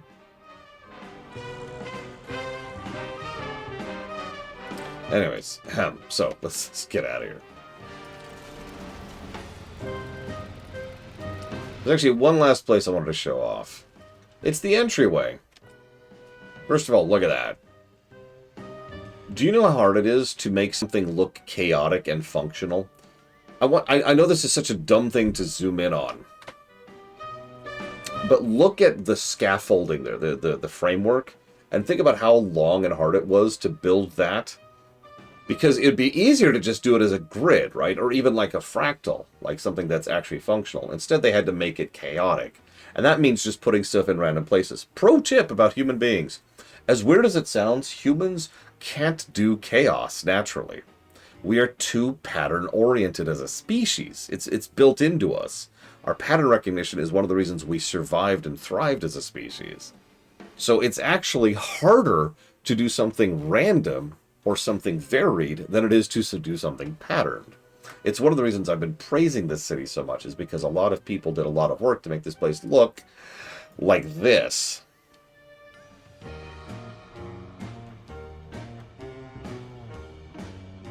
Yeah, exactly, Mr. Red. It is wild to consider. Yeah, we can also make up patterns that aren't there.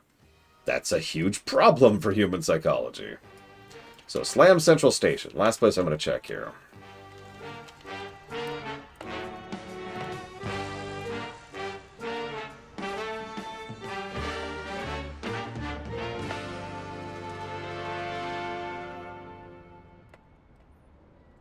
Bored custodians.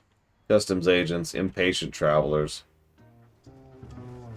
The grill master, who sells some grills, of course. So we've got the airship dog on a bun. We've got the razor dog, which is defanged razor jaw served in a fluffy roll. Greasy links, which is foot-long sausages made from fatty offcuts and delicious herbs and spices, first boiled, then grilled. Fried board sausage, mostly meat brats, and of course, use it and toss it. Disposable grills. I'll be around. I want this grill for my house, by the way. This little grill thing. In fact, I want a lot of cooking things for my house. I agree, the Undermine Delve is really good. The Koresh Delve I'm not a huge fan of, but I don't think it's going to be negative. I just think it's, like, not as good as the other Delves in the game. That's all. So you want some, Cajicola? Best deals in sight. We got Blueberry Bass. Blast. The blueberries taste like blue dye, mostly. The Mangoro Madness. Tropical breezy with a hint of industrial byproduct to round out the flavor profile. Orange Apocalypse. Hold on, why isn't it orange? And the Oyster Outbreak. Sweet, salty aroma of a fish market, but carbonated this time. Not yet, Dream Whisperer. We'll see what they do going forwards. And yeah, you're correct. The Koresh Delve is fine, gameplay-wise. Like I said, it's going to get positives, but it's the Azure Vault, right? I think that's part of why I was just like, for me. Here's the Rat Whisperer.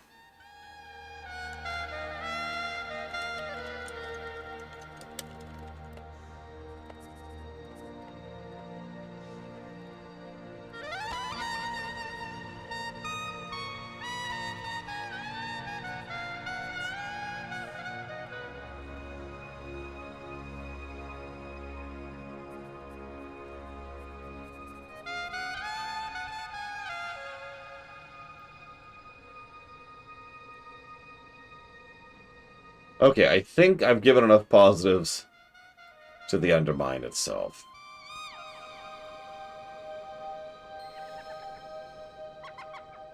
Oh, hey, Renzik.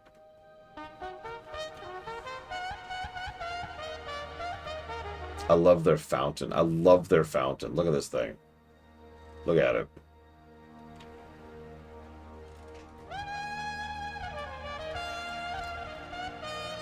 There's a tour guide trying to give a tour to Auntie Sandress, Trent Heartstrings, Glimma Heartstrings, and Terra Heartstrings. No, like I said, one of the biggest difficulties I have is when I'm reviewing something that just has a level of density that kind of breaks the system, you know?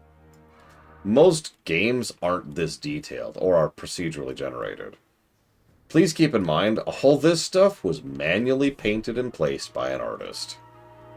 Just really take that in for a second. And if that doesn't look impressive, I want you to go to your house sometime in-game, try to make a windowsill that looks half as good as any of this, and an hour later realize the point I'm trying to make.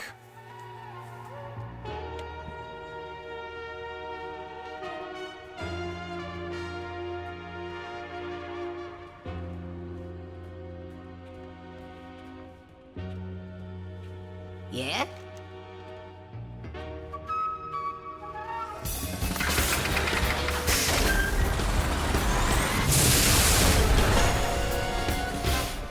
Extremely safe travel.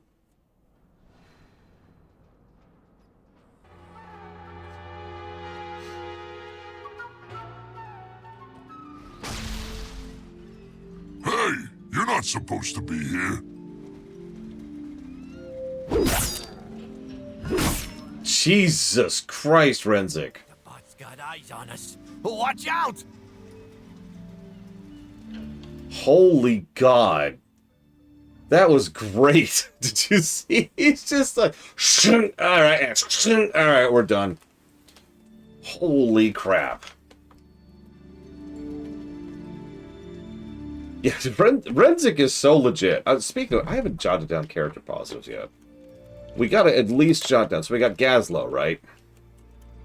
And we got Renzik. I also want to lobby for one for Pamsy. They had to, right? They had to. They had to nail Pamsy. Because she's our very, very, very first good aligned venture company character. Ever. In 20 years, she's the first one who walked up to us and said, hey, hold up. So they had to make her a very good character. Otherwise, it just wouldn't overcome the baggage that was there. I think they did it. I like Pamsy. We'll talk about some other characters, too. I'm going to also jot down Gallywix while we're here. Because he's actually a really good villain. We've talked before about Warcraft and how Warcraft villains honestly tend to not be good. Like, I think we can all admit that most Warcraft villains are just kind of boring. Gallywix, I think, is one of the good ones. He's right in a careful space where it would be easy for him to be a worse character, right? He's smart, but he's also an idiot. He's short-sighted, but he knows how to work long-term, right? And he's a big fish, but also an absolute nobody. And I realize I'm just saying opposites. That's not what I'm trying to go for. The point is they managed to make him nuanced. They had some depth to him, which makes him interesting. Everything we've already talked about with Gallywix, everything we've already seen with the dude, right? And yeah, Darren DePaul absolutely helps. Because of course he frickin' does. In fact, let me just jot down a voice acting thing here for Gazlowe and Renzik. Oh.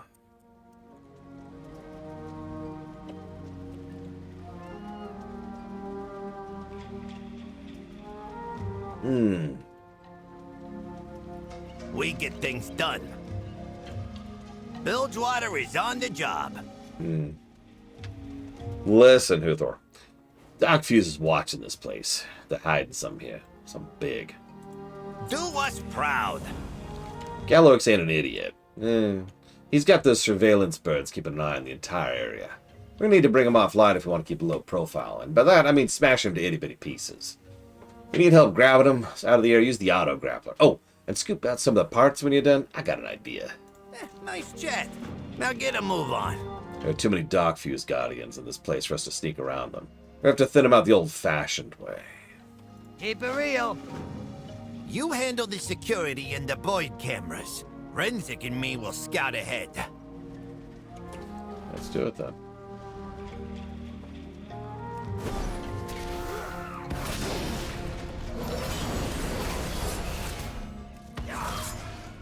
You know what's funny?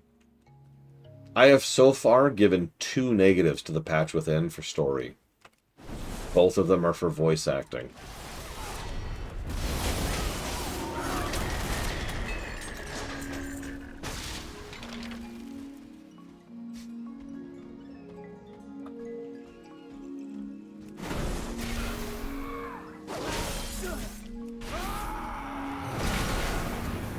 Yeah, to be slightly more accurate, for a lack of voice acting.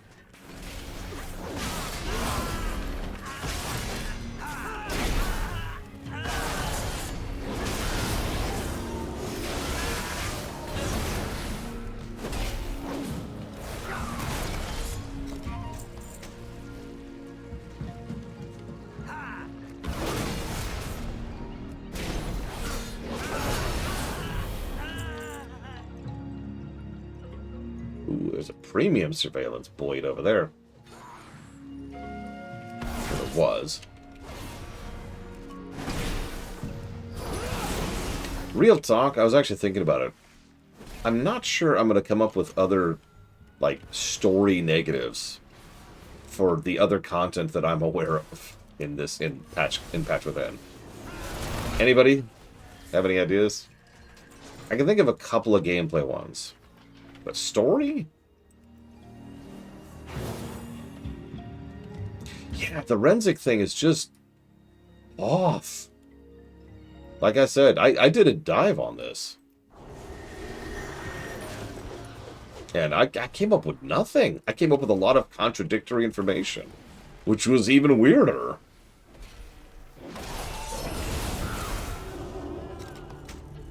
Yeah, exactly. The Ecodome is going to get negatives to gameplay. Guaranteed. Brigwin has recently been discovering how awful those quests are. But story? Looks like these are alarm bots, but they only signal a guard if one's close by. You got a problem?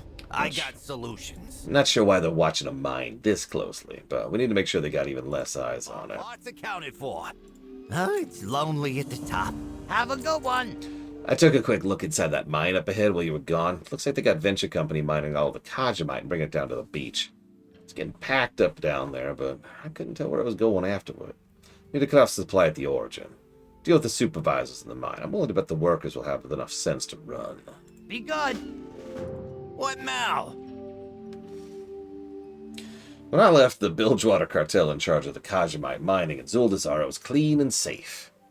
Well, it was cleaner and safer. Made a lot of deals with the Zandalari to secure that. So not only is Gallowix stepping on our territory, but he's starting the respect and trust we earn by letting Venture make the mess of the operation. Blow up the Kajamite stockpiles. I don't want any dishonest Kajamite going anywhere, no matter who's buying or selling. Kajamite? Black blood? There's gotta be a connection here.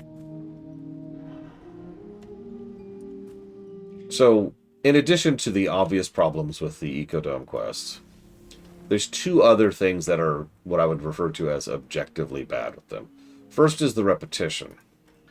No, I don't even mean finishing them out past the MSQ. What I mean is most of the quest series, like you got the series for boars, you got the series for, I don't remember all the animals, but Animal 1, Animal 2, Animal 3, they repeat themselves. They're the same quests. So, that's a problem.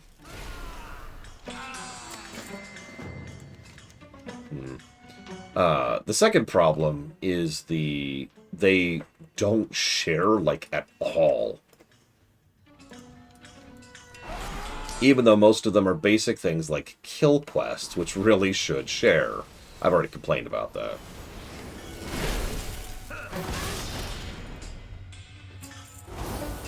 Ahem. So I got a crumbled pay stub. On the corpse of the Venture Company employee, I found a crumpled piece of paper stuffed into an envelope. It appears to be a pay stub from a Kajamite depot in the Venture Company area of the Undermine.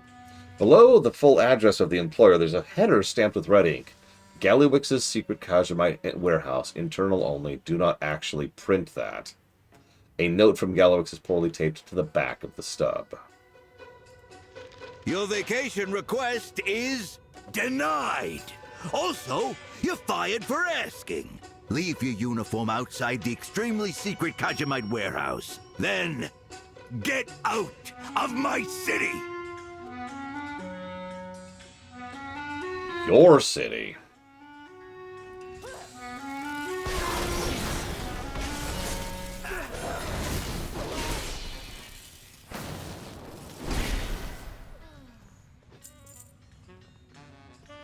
Yeah, by the way, Venari was awesome in Shadowlands, and she's awesome here. That's all I'm going to say about that right now. Yeah, they actually mentioned in BFA that this place was full of Kajamite. There's actually a side quest all about it, where we deal with the gorillas.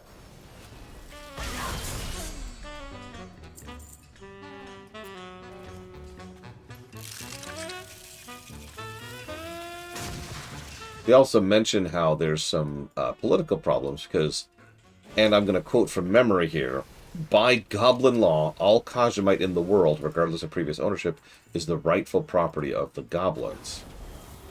And the Zandalar were like, no. And so that's... Gazlo, if you're paying attention, just referenced that.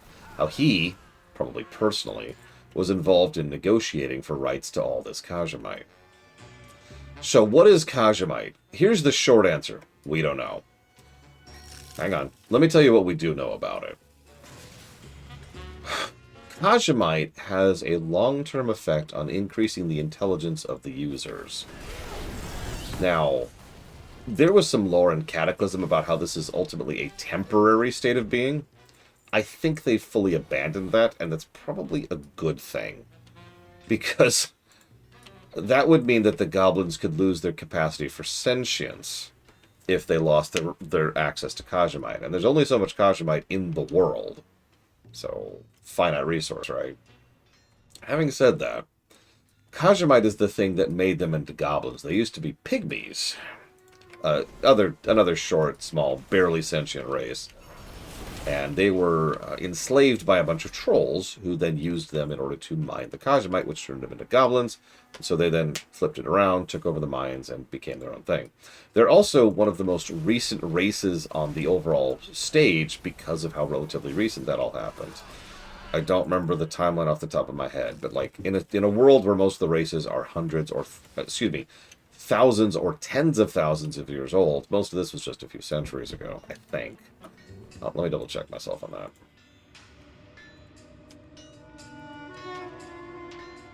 Because there's... There it is. The Liberation of Kazan.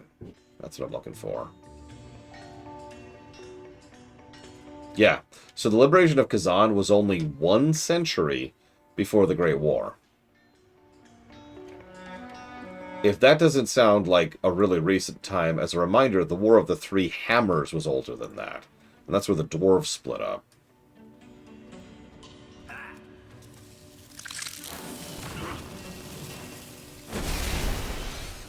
Troll Wars were like 2,000 years ago.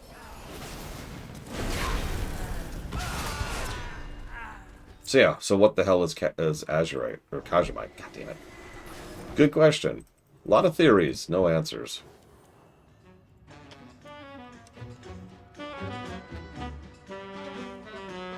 It's worth noting, this probably doesn't mean anything, but back in Cataclysm, most of the Kajamite veins used the same graphic as Serenite. That probably doesn't mean anything. That was probably just asset reuse. But it might mean something. Considering goblins don't really seem particularly exposed to old god corruption, it could just be another magical blood that's pulsing through the world. And Lord knows Azurite is right over there.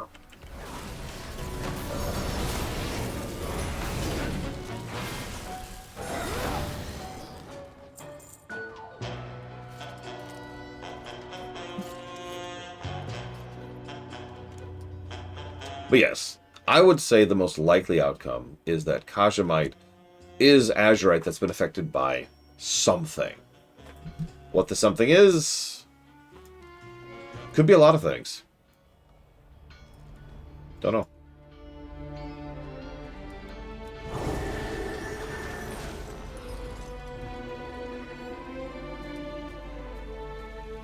What you got there? Is that a pea stub? Hey, how you doing? Keep it real. Get out there and get to it. When all this is done, Bilgewater will come back here, clean this up, and do it right. Yep, looks like we've got work to do. Well, that answers that. Venture company's getting paid by one of Gallywix's secret warehouses back at the Undermine. That means he's hoarding all this Kajamite back there. What could he possibly need that much for? All parts accounted for. I took those parts you collected and hotwired the components back into some new machinery and stuffed it back in the bot. That can be piloted using this remote control. The remote also lets us see and hear everything the bot does. I don't think we're going to learn what we need to just by killing. We're going to need to beat Gallywix's own game at spying his workers. You want to do the honors? I'll walk you through it. Get out. We ain't done yet. This Boyd is gonna let us see what they're up to here. Give it a kick to start it up. As of this moment in time, the Horde is way more stable politically. They're probably not overall as strong. Like a straight-up war between the Alliance and the Horde would probably go the Alliance's way. The Alliance has access to better resources and arguably better tech. But, like, societally, the Horde, in addition to being more progressive, which is obviously its own benefits, has been pushing for reform and improvements and, like, has been stabilizing a lot now that we've killed a lot of the bad people that were in the Horde. Like, a lot of the bad people. Like, most of them.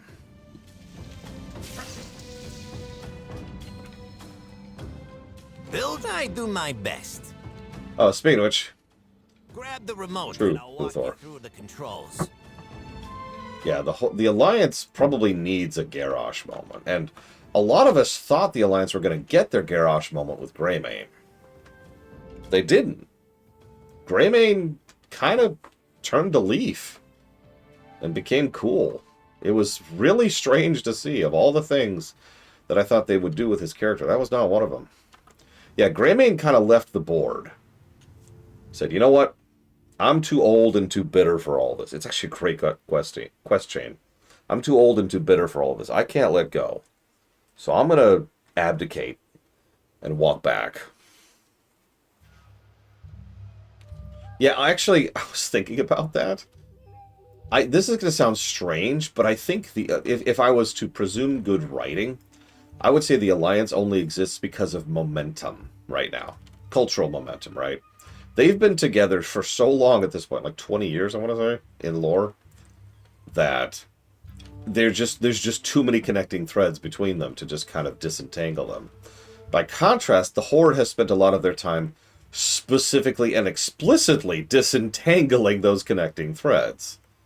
Even most of the inner powers, like the Tauren or the Forsaken or the Blood Elves, have had their own internal overhauls of their power structures. And then you consider that the Horde has overhauled itself into a confederation or a federation, depending on how you define that difference. So the Horde is ironically quite unified, specifically because of the fact that they have divested themselves from being a monolith structure. They have decentralized, to put it very, very simply. The Alliance has a High King. Yeah, the Horde, I actually agree with that. The Horde is radically decentralized. And getting rid of the War Chief was, as we've talked about many times, a very big part of that. Yeah, a High King who is not in charge, it's worth noting. Torellian is kind of doing that. And has been consistently cool. Which is nice. Anyways, Sawal. What needs fixing? Oh, it's good to finally get out of there. Again with the Undermine. What's your problem? Really? You gotta ask? Every day, what I earned got stole. What I built got broke. In Undermine, every good idea was just chum in the water. Every bad goblin crawled out of the woodwork, and the bad guys would always win. And I couldn't live like that. I had to get out. You left too. Yeah. Bad guys always won. Got tired of the boot on your neck? I got tired of being the boot. By the way, that line, that's just one line, but oh! I got tired of being the boot. Renzik, I've talked so much about thugs today. Renzik was a thug. Emphasis on past tense, by the way. He turned it around. Tons of praise. Tons of respect. He turned that around. But he was a thug. And he got out. And now, yeah, he's just... This is why Renzik is an easy positive, just by himself.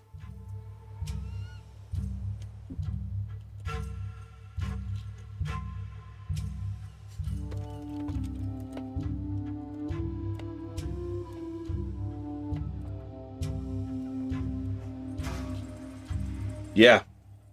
Gazlowe... I don't want to shame Gazlowe, because I understand. Let me ask you something for just a second. If you had the ability to just leave. To just peace out of the world, of all of this trash that's on fire.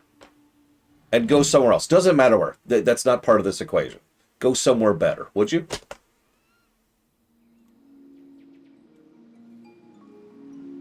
No judgment. I'm not looking for an answer here. What Gazlo did was that. He got out. He got out hard. And he got a life. Part of that short story I referenced, the one between him and Noggenfogger, he was talking about his interactions with Thrall. And he doesn't go into full detail on it, but part of what he's talking about, you could tell that the Gazlo who went to help found Durotar and Orgrimmar was just a different Gazlo than this one. He was expecting it to be a thing. He was expecting to get charged. He was expecting to be taken advantage of. He was expecting it to be a thing because he was so fresh out of Undermine, and he was so used to that mentality. And Thrall was Thrall. And for all his faults, Thrall's a bro, right? So Thrall was legit to him, and it cut. It cut right through all that cynicism and bitterness and got to Gazlo. And he mentioned this to Noggenfogger. He was like, wow, yeah, And so Gazlo treated him legit, gave him a real deal, and put in his honest best work to make Orgrimmar. And hey, there's Orgrimmar.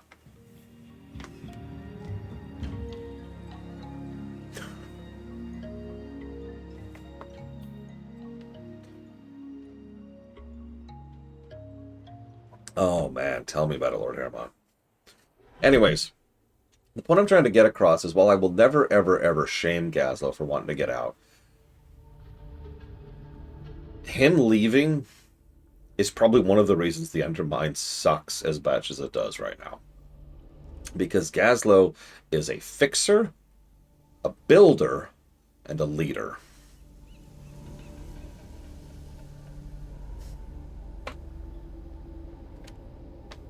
He was the kind of thing Undermine needed. Frankly, needs. Current tense. And that's, if you've been paying attention... Yeah, no kidding, Karados. If you've been paying attention, Renzik has been pushing that this whole time. Renzik is the one who said we need to go to Undermine. Renzik is the one who keeps trying to talk Gazlo into this. Renzik is the one who's trying to explain to him that we need better solutions, long-term solutions, systemic change to make this improve for everybody. Yeah, actually, Uthor. You're right. Gazlo doesn't want to deal with any of this. You know, that's fair, actually, Mr. Red. That's a good point. It is arguable that Gazlo wouldn't be the Gazlo we need if he hadn't gone to the surface. If he hadn't met Thrall. If he hadn't met us. And gone legit.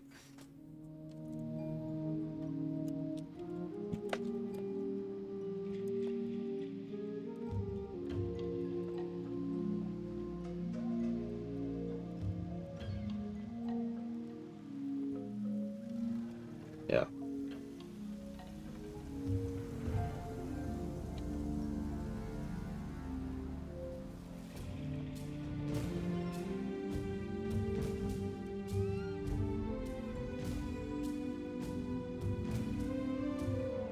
Yeah, actually, that's a valid point, Uthor. Gazlo didn't need to step up. He did. We get things done. Didn't have to. Yeah, War Within. Oh.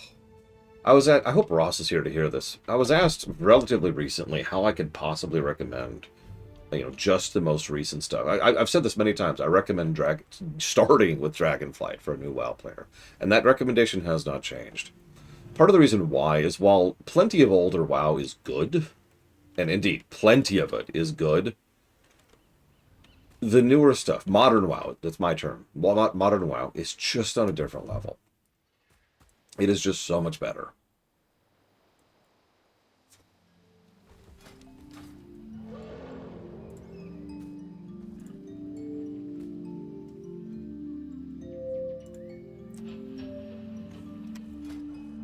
What the heck is this? How do I get it in my house? Yeah, no, it's noticeable, Magister. Even, I'm going to sound elitist for just a second. Maybe not elitist. I'm going to sound like I'm tooting my own horn. I'm really good at analyzing stuff. I should be. I've been doing it for over a decade. If I wasn't good at it by now, then I suck at my job. But you don't need to be at my level of analysis to tell the quality of the writing in War Within. I know dozens of people personally who have noticed just the general increase in quality of dialogue, of sequencing, yeah, I'm kidding, Mr. Red, of presentation, of voice direction, of cutscene direction, right? It's just better. Almost top to bottom. Most of the people I've heard complaining about the story of Dragonflight or War Within are either complaining about a specific thing that's bad, which, valid. Damn it, Uthor. No, there's no way, sorry. Is either because of a specific thing that's bad, which is valid, there are bad points in the story, or it's because they think WoW has gone too woke. And they complain about dumb things. Probably because they're grifters. Probably because they are trying to specifically grift and convince people that WoW is dying or dead and just circle that thing. Yeah, where's the war? Why are the elves? Why are we having more elf stuff? Why are they pussifying the goblins? And other just nonsense. It's all noise. None of it means anything. I'm not even sure half those people actually mean anything that they're saying. This remote will let you fly the Void around. If you see something interesting, you can enhance the view. Magnify. Small issue. If the Void gets too low on juice, it'll probably blow up. Watch the sensor. When it dips, you'll need to go around and do Void stuff. You'll figure it out. Illyria. Traxia. I haven't had a day off in forever. What's the rush on Kajamite all of a sudden? Who knows? It's not getting sold anywhere. But Gallywix always has a plan. Does he? For real, does he? Gotta keep that sensor up, pal. Fly it through some dropped packets to get power back. Sorry for the noise. We need way more black blood than this. If we was paying you, this would be coming out of your checks. Let's see if you at least brought the good stuff. Stay here.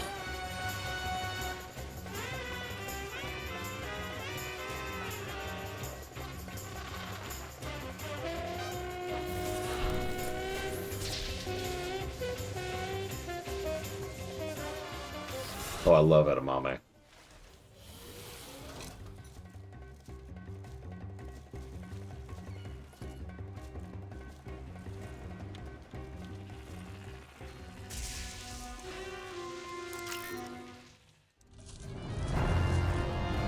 Begin the weapon test.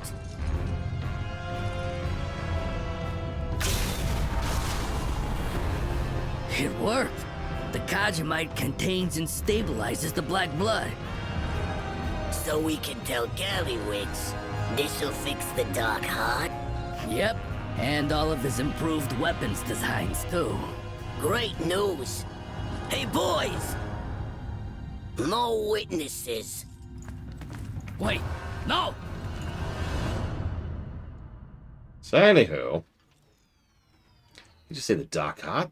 This guy got bigger than Undermine. That's why he needed so much black blood, and the Kajamite to contain it. The weapons must be a bonus.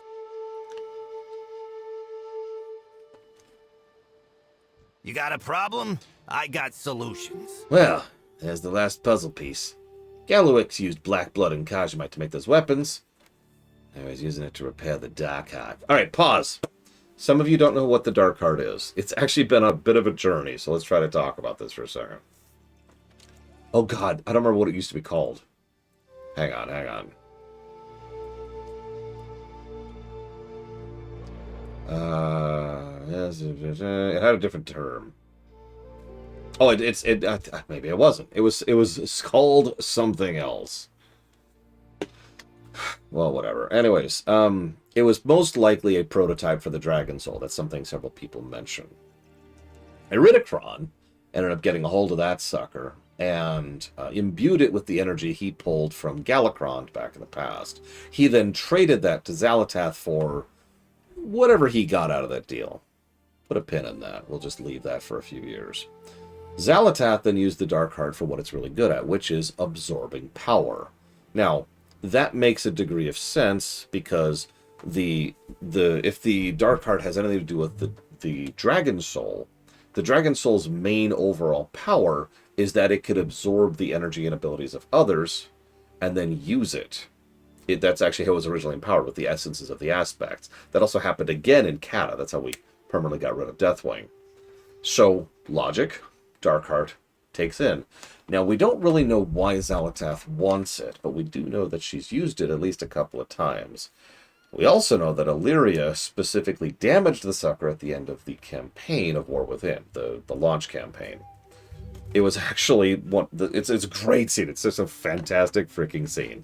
But yes, we talked about this a couple of days ago. This is the reason why Dalaran didn't nuke most of Khazalgar, is because all of that excess magical energy was absorbed by the Dark Heart. So, she wants it repaired. Okay. Oh, it's lonely at the top. Bilgewater is on the job. So Naganfaga wasn't lying. Darkfuse strong-armed Steam Weedle into figuring out how to use Kajamite and contain the black blood. Looks like that's how they've been getting it into weapons without blowing themselves up.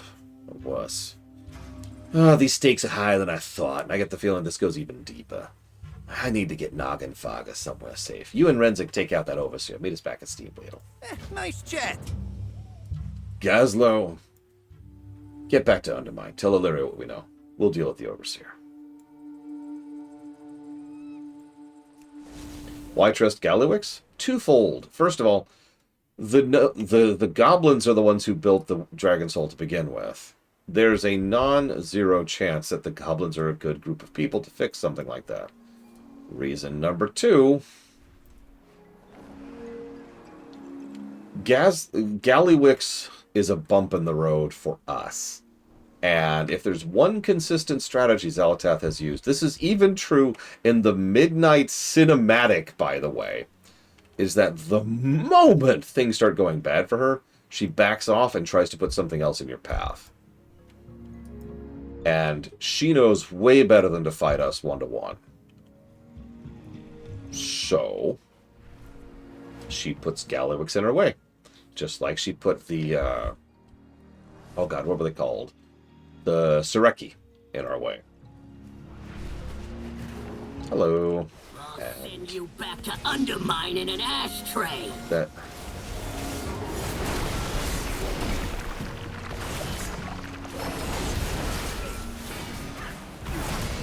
Yeah, she threw literally all of Beladar at us just so she could get a shot. Or sorry, I'm saying that wrong. She threw all of Ajkahed at us just so she could get a shot at Beladar.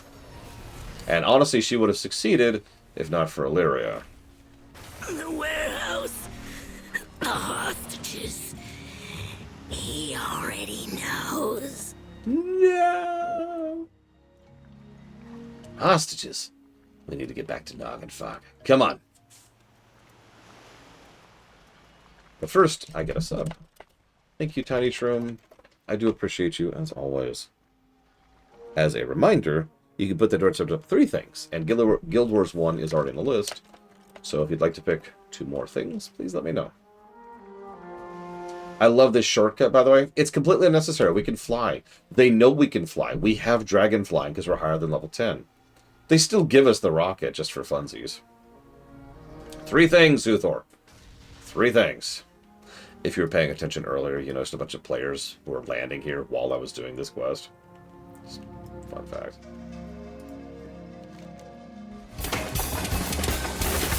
I can do dealer's choice.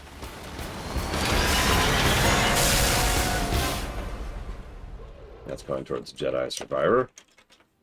And if you don't pick Uthor, so help me, I'll pick something continuity heavy.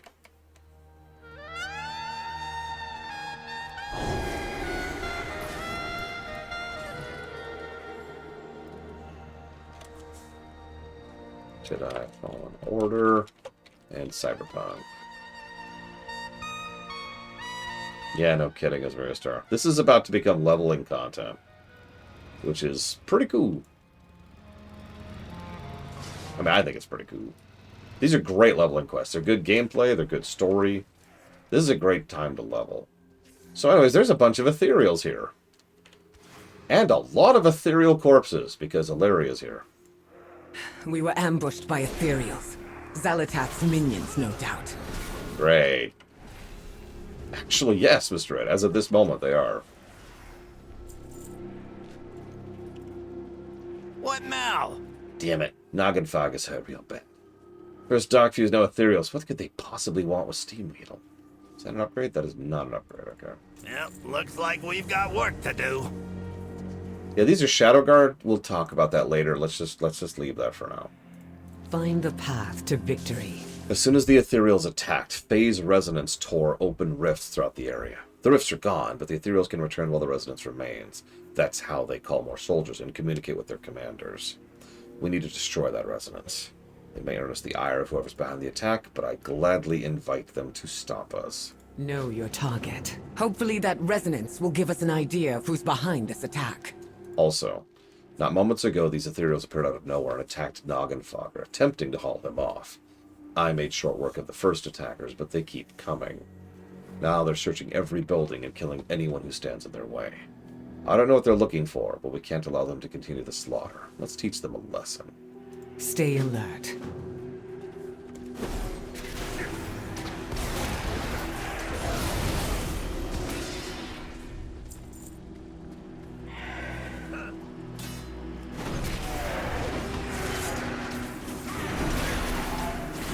Probably missed it, but that enemy is called a Mind Scraper.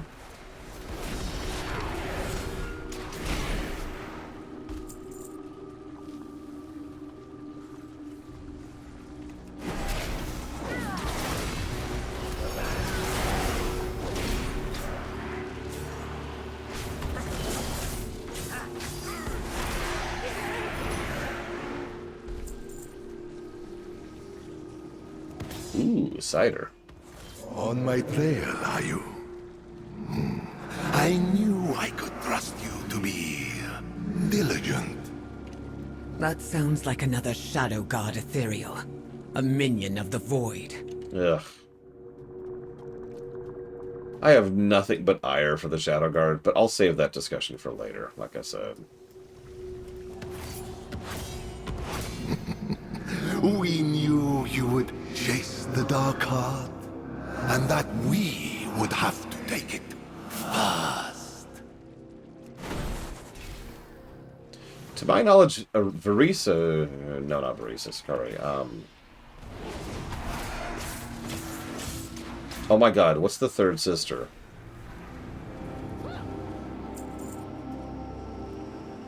It is Verisa, okay. Am I confusing her worth?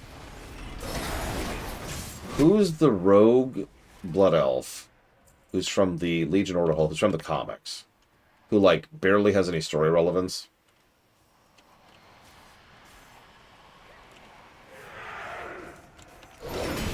God. Hang on. So that's Valera. God, no wonder I was getting them confused. Valera and Barisa. Hang on, let me double check here. Yeah, okay, Verisa is the right one. I was actually right. I doubt myself constantly. I would have clearly given it to the Void by now. So, yes. Verisa, to my knowledge, she's been pretty unactive. From what I'm hearing, they're going to do a lot more with her in the future, because, you know, we've got a Midnight expansion coming.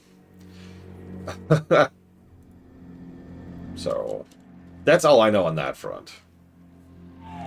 No, Mr. Ed, you're like, nah, I got this, bro. And then you join the Scarlet Crusade. Don't join the Scarlet Crusade, Mr. Ed. Yeah, I was gonna say, Verisa had several tidbits in Legion, which is pretty good.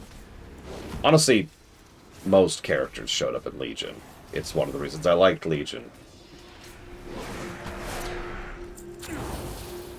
I know. Legion had its issues. It did, Uthor. But honestly, The goblin hid it well while it was repaired, but you all were so resourceful. They let us do the work for them.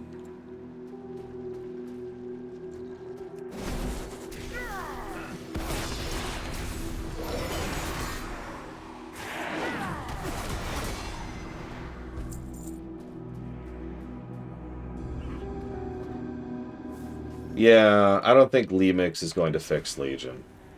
At all, honestly. Most of the major issues and flaws are still right there. And I sincerely doubt they're going to have... Like, if you play Legion right now in live, I doubt there's going to be Moratori saying, skip. Which is a shame, because it's a great feature. The Dark Heart will be ours. You would be wise to forfeit your little pursuit. They do not know who they're dealing with.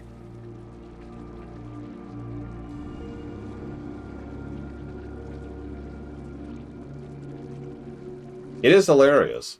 And it does make them way more tolerable in Lemix. But that's the problem. There's no way that's getting backported. Or front port, you know what I mean. Danger lurks. May your aim never falter. The Dark Heart was an Undermine the whole time. I should have known. If the Ethereals reach the Dark Heart before we do, all will be lost. Know your target.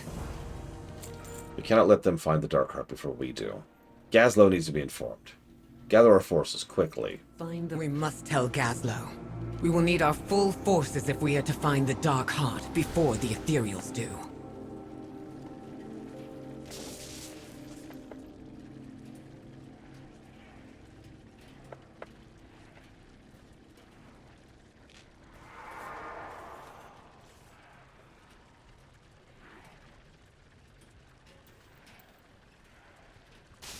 They really do, Huthor.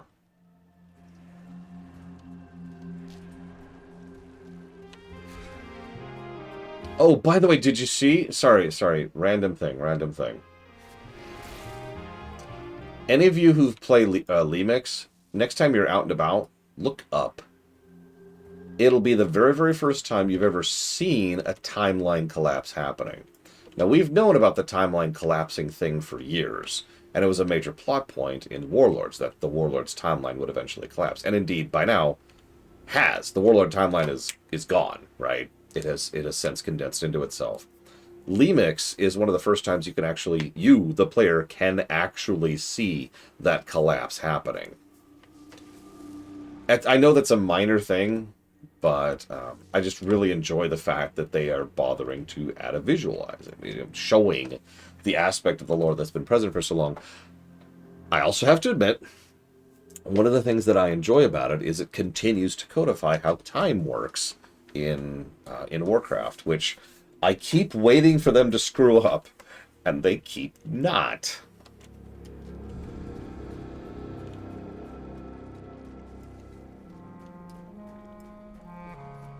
Why'd they attack you, Marin? I know everything. The warehouse, the Kajamite, the Dark Heart being kept there. I mean, yeah, Uthor. What's the holdup? Do us proud. You could have told us. Gallowix has my wife in that warehouse. I couldn't talk. But you just did. We'll be retrieving the Dark Heart now. My apologies.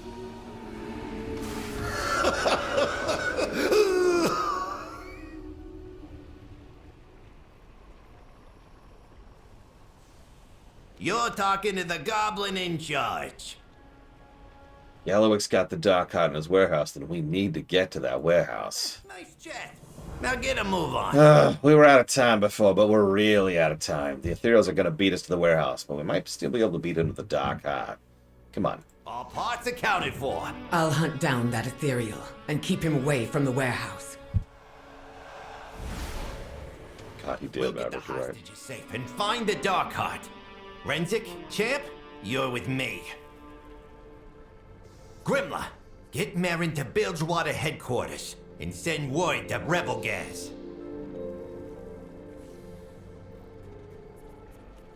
Excellent, Asmira Star. So, real quick, very minor detail that I like. So we've been champion since, like, what, Warlords?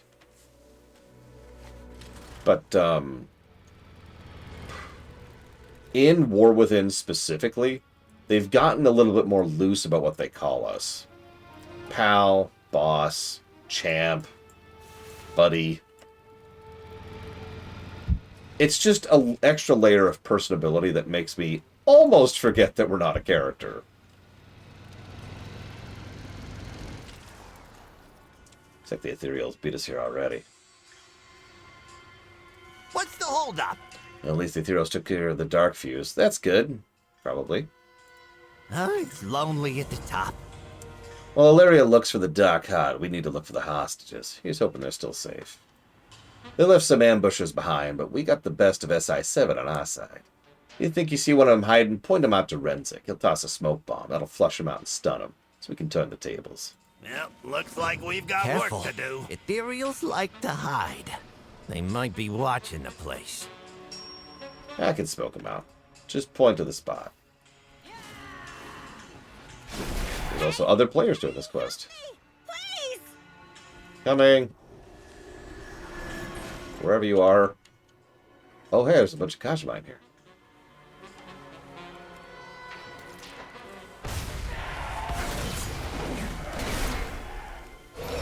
I mean, the score on the screen's up to date, Baron. Let's go ahead and rescue you. What happened? What were all those bandage monsters? Where's Marin? He's waiting for you back at Bilgewater headquarters. The way's clear. Yeah. I'm assuming you've already done it, Uthor. If it's not obvious, I have not. I'm up here! Get me loose from these chains! Seahorn.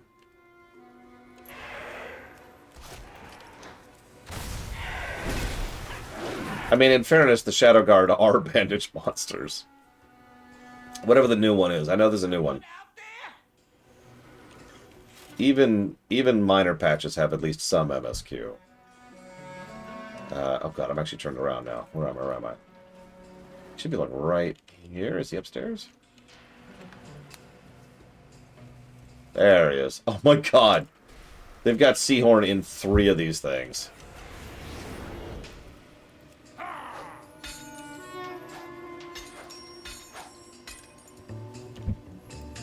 Ah, those scurvy dark-fused dogs.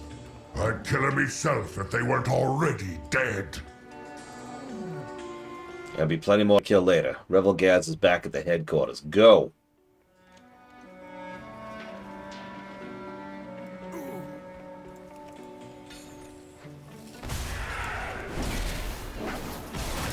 Yep, justice for Bessie. Bessie lowers her head. She makes the ultimate sacrifice.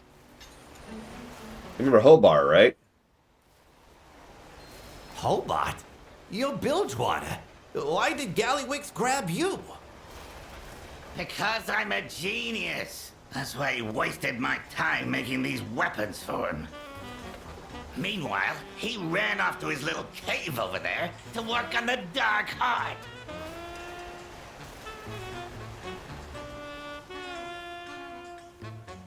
I loved Hobart.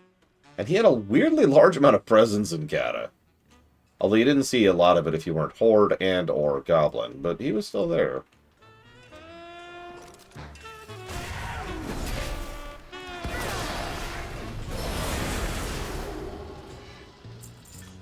So yeah, Gallowix kidnapped Seahorn to get Rebel Gaz in order.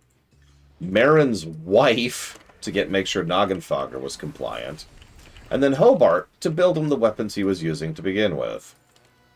He also employed the venture company to get the Kajamite to stabilize the Black Blood. This is part of what I meant earlier. I would never call Gallywix an intelligent person, but to call him stupid is similarly inaccurate, right?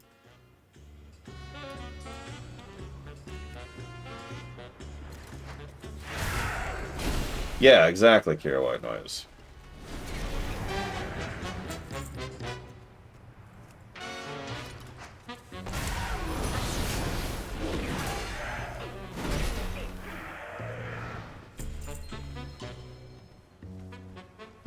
It's especially worse because all this does is pretty much guarantee that a lot of smart, intelligent, capable people really hate him.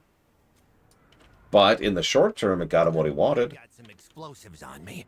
Give me a second. What needs fixing? Hostage is safe, Gallywix doesn't have any leverage. Time to finish this. Bilgewater is on the job. This draconically superior. This barricade looks intentional. Hobart said Gallywix went off to a cave, and I'd say this sure looks like one. Gallywix has to have the Dark Heart in there. Let me blast this barricade open. Oh, and get ready for a fight. Do us proud. You wanna do us the honors, champ? See, that's the really interesting thing. Ow. Let's go. It's easy to say that someone's stupid for being short-term, gain for long-term cost. But as long as you can do something in the short term, that actually will work out. Security, deal with these idiots. It's the same concept behind a loan. You take on debt now to make more money later. Right? So, if this had worked, Gallywix would have been in a way stronger position. There is much left to do. Problem is, he got our attention. You're too late, Gazlo, buddy. You'll never beat me to a good deal. Gallywix!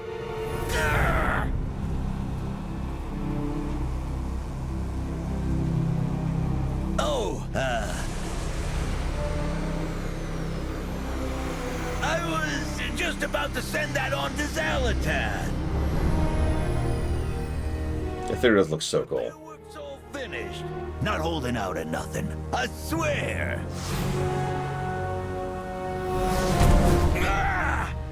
Whatever Zalatath promised you, Gallywix, it ain't worth it. Get it right. I'll remember this.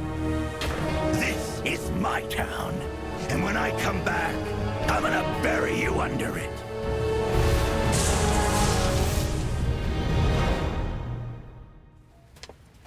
Damn it. I only lost track of the ethereal for a moment, and that was enough. What now?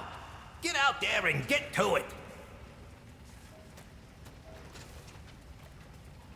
Also true, Kira White Noise. We get things done. This is over.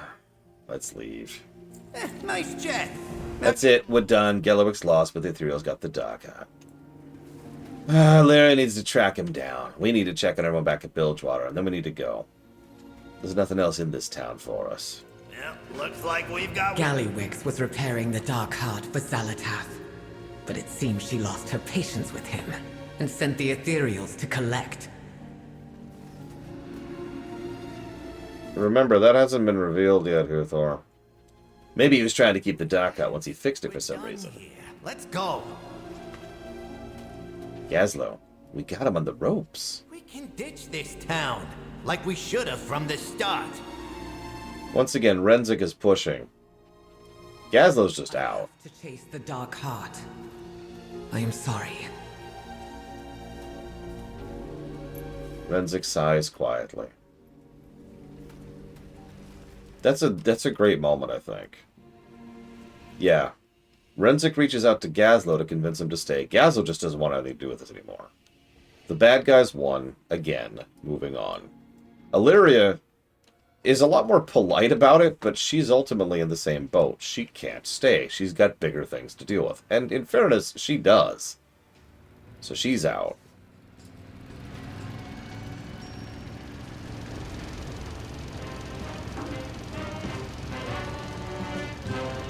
Hey, you!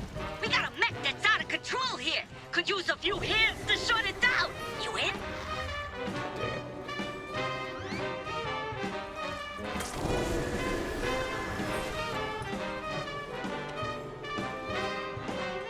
Yeah, she more or less can't stop the hunt. And yeah, Gazlo's just sick of this place. Remember, he wanted out. We talked about that. He bailed. You had our backs all the way there. I won't forget that. Yeah, by the way, look at Gazlo's posture and just demeanor. He really doesn't like what just happened. And who could blame him? The bad guy slipped away. Again. The bad guy won. Again. You got a problem? I got solution. He is staring at some spot of nothing in the distance. Do us proud. Sprinkle and Seahorn are fine. Man and Hobart are recovering. We didn't stop Gallowix, but at least the Dark Heart is... well, it's not in his hands.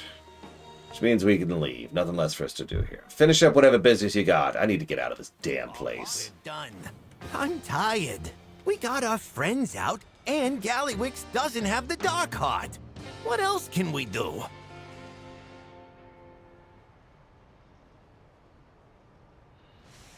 Time is money, friend. Have a... All right, pack it up. We're getting everyone topside, now. No, Gazzo. We're not going anywhere. We freed the hostages. There's no reason to stay. We've been over this. They're not just gonna up and leave their home like we did.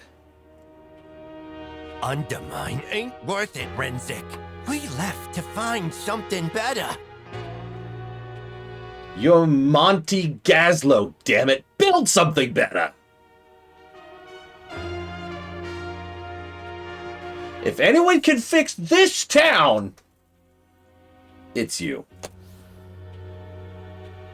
Do you see that? Do you see that? Please tell me you saw it. Showed up right before the cutscene triggered.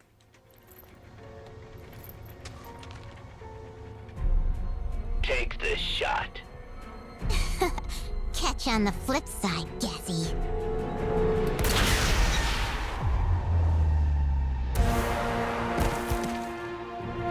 Renzik!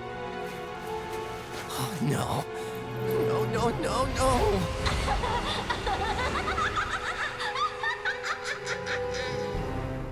Kill them all.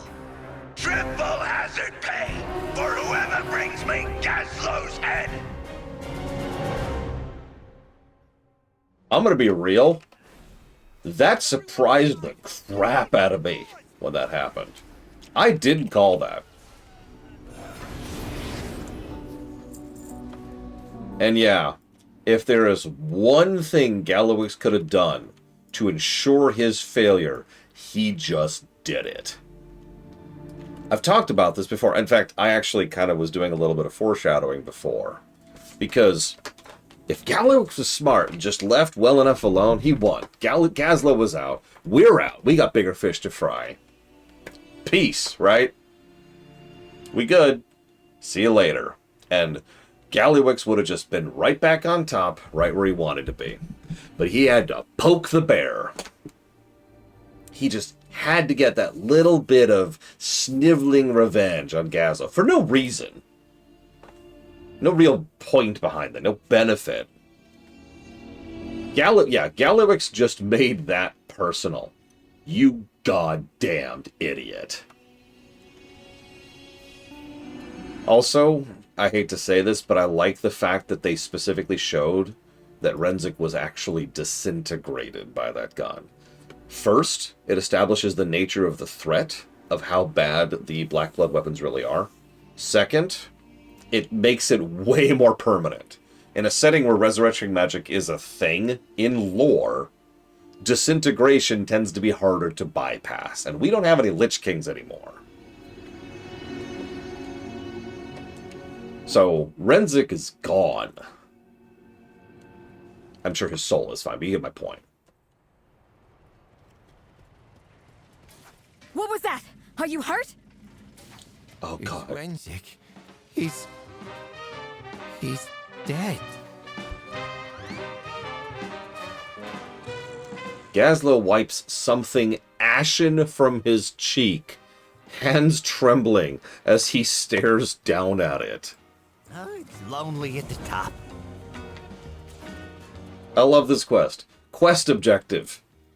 Be there for Monty Gazlo. Oh, yeah. No, that's the best thing. Let's imagine for a moment that Renzik wasn't good enough to intercept that. Do you really think anyone would have let it go if Gazlo was just murdered by Gallywix? Especially us? As a reminder, in lore, we have been around since vanilla. So we've known Gazlo since vanilla. In lore, as a character. Do you really think, for a millisecond, we would just let that go? Yeah, and then there's Renzik, the extremely good professional murderer. Yeah, no. Thrall would not let that go either. Illyria would not let that go. Nobody would let that go. Gazlo was well beloved by a lot of people.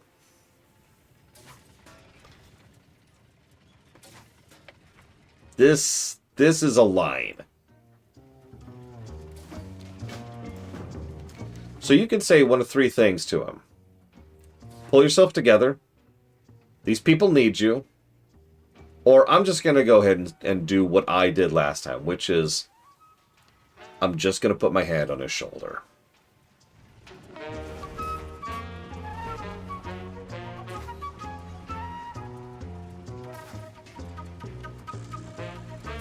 I'm done waiting for this city to change. We're putting an end to this today. If you got a problem with that, now's the time to say so. Now here's the funny part. Revelgaz, this is so amusing. I didn't even process this until this quest right here. This is the 4 cartels. Bilgewater, Steamweedle, Venture, Blackwater.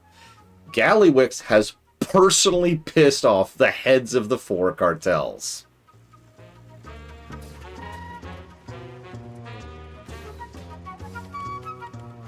Like, let's ignore the whole horde thing and the player thing for just a second.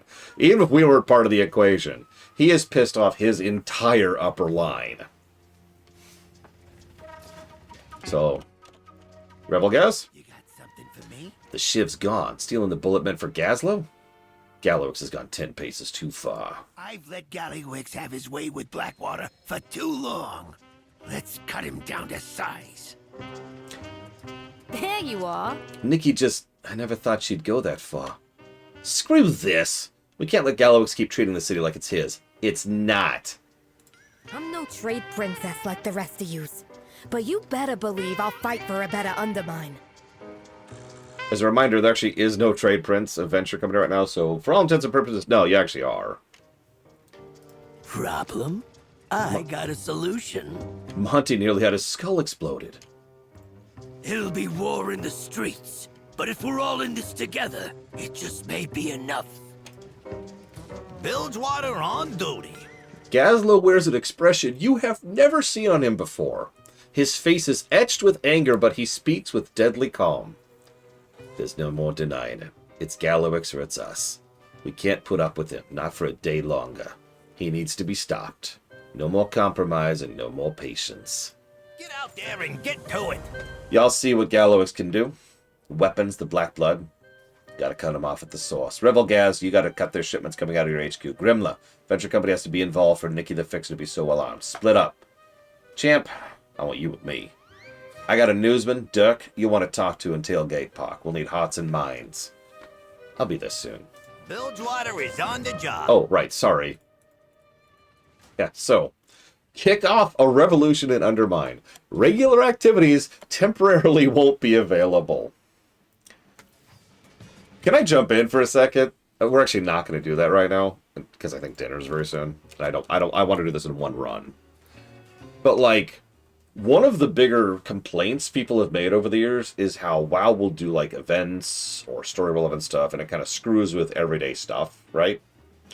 And I've always been irritated by that perspective, even though I totally understand it, if that makes any sense.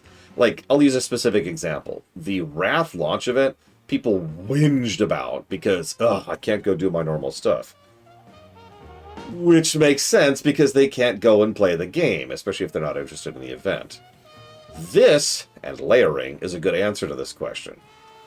Yeah, this is a good way to do it. There's an optional mode you basically opt into, and that's the story mode. And it shows progress. It shows the world changing around you as you're doing the quests. People who are not on that step or during that step can just opt out or decide to go do their dailies or whatever, right? So, yeah, also, by the way, you can just call off the revolution by talking to an NPC and then go back into it. It's a little immersion breaking, but who gives a crap? That's not the point. The point is the option for the player.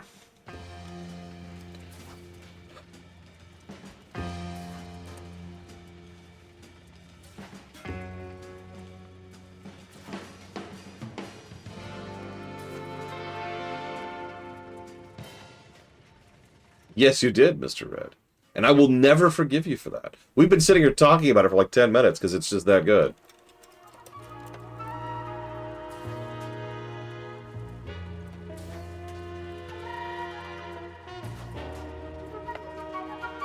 You know what's funny?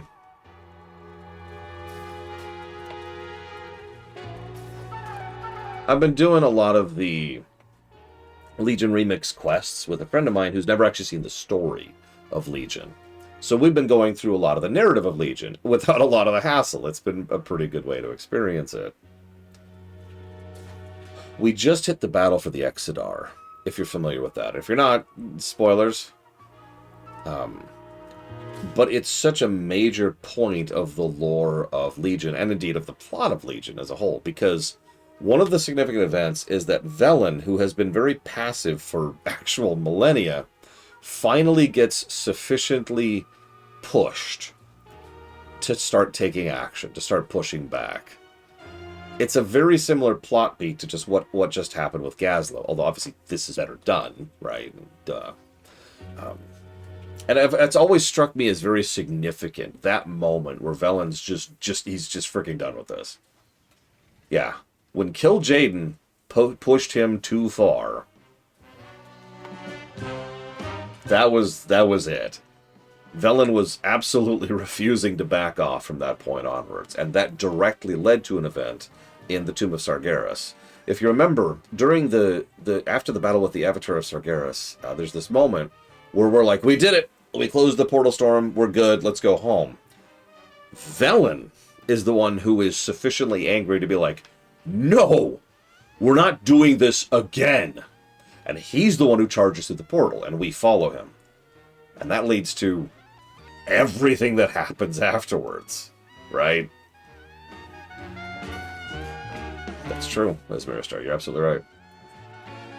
Yeah, Velen's arc was so good in Legion.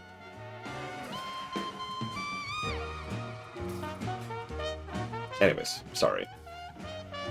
Yeah, I think we will hold off on this because, again, I'm pretty sure dinner's going to be called soon, and yeah. So we will do the Revolution tomorrow.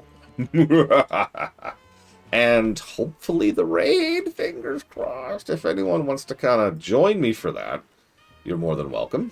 It might actually help to have more people. It might hurt. I have no idea. We'll see. And I'll see you.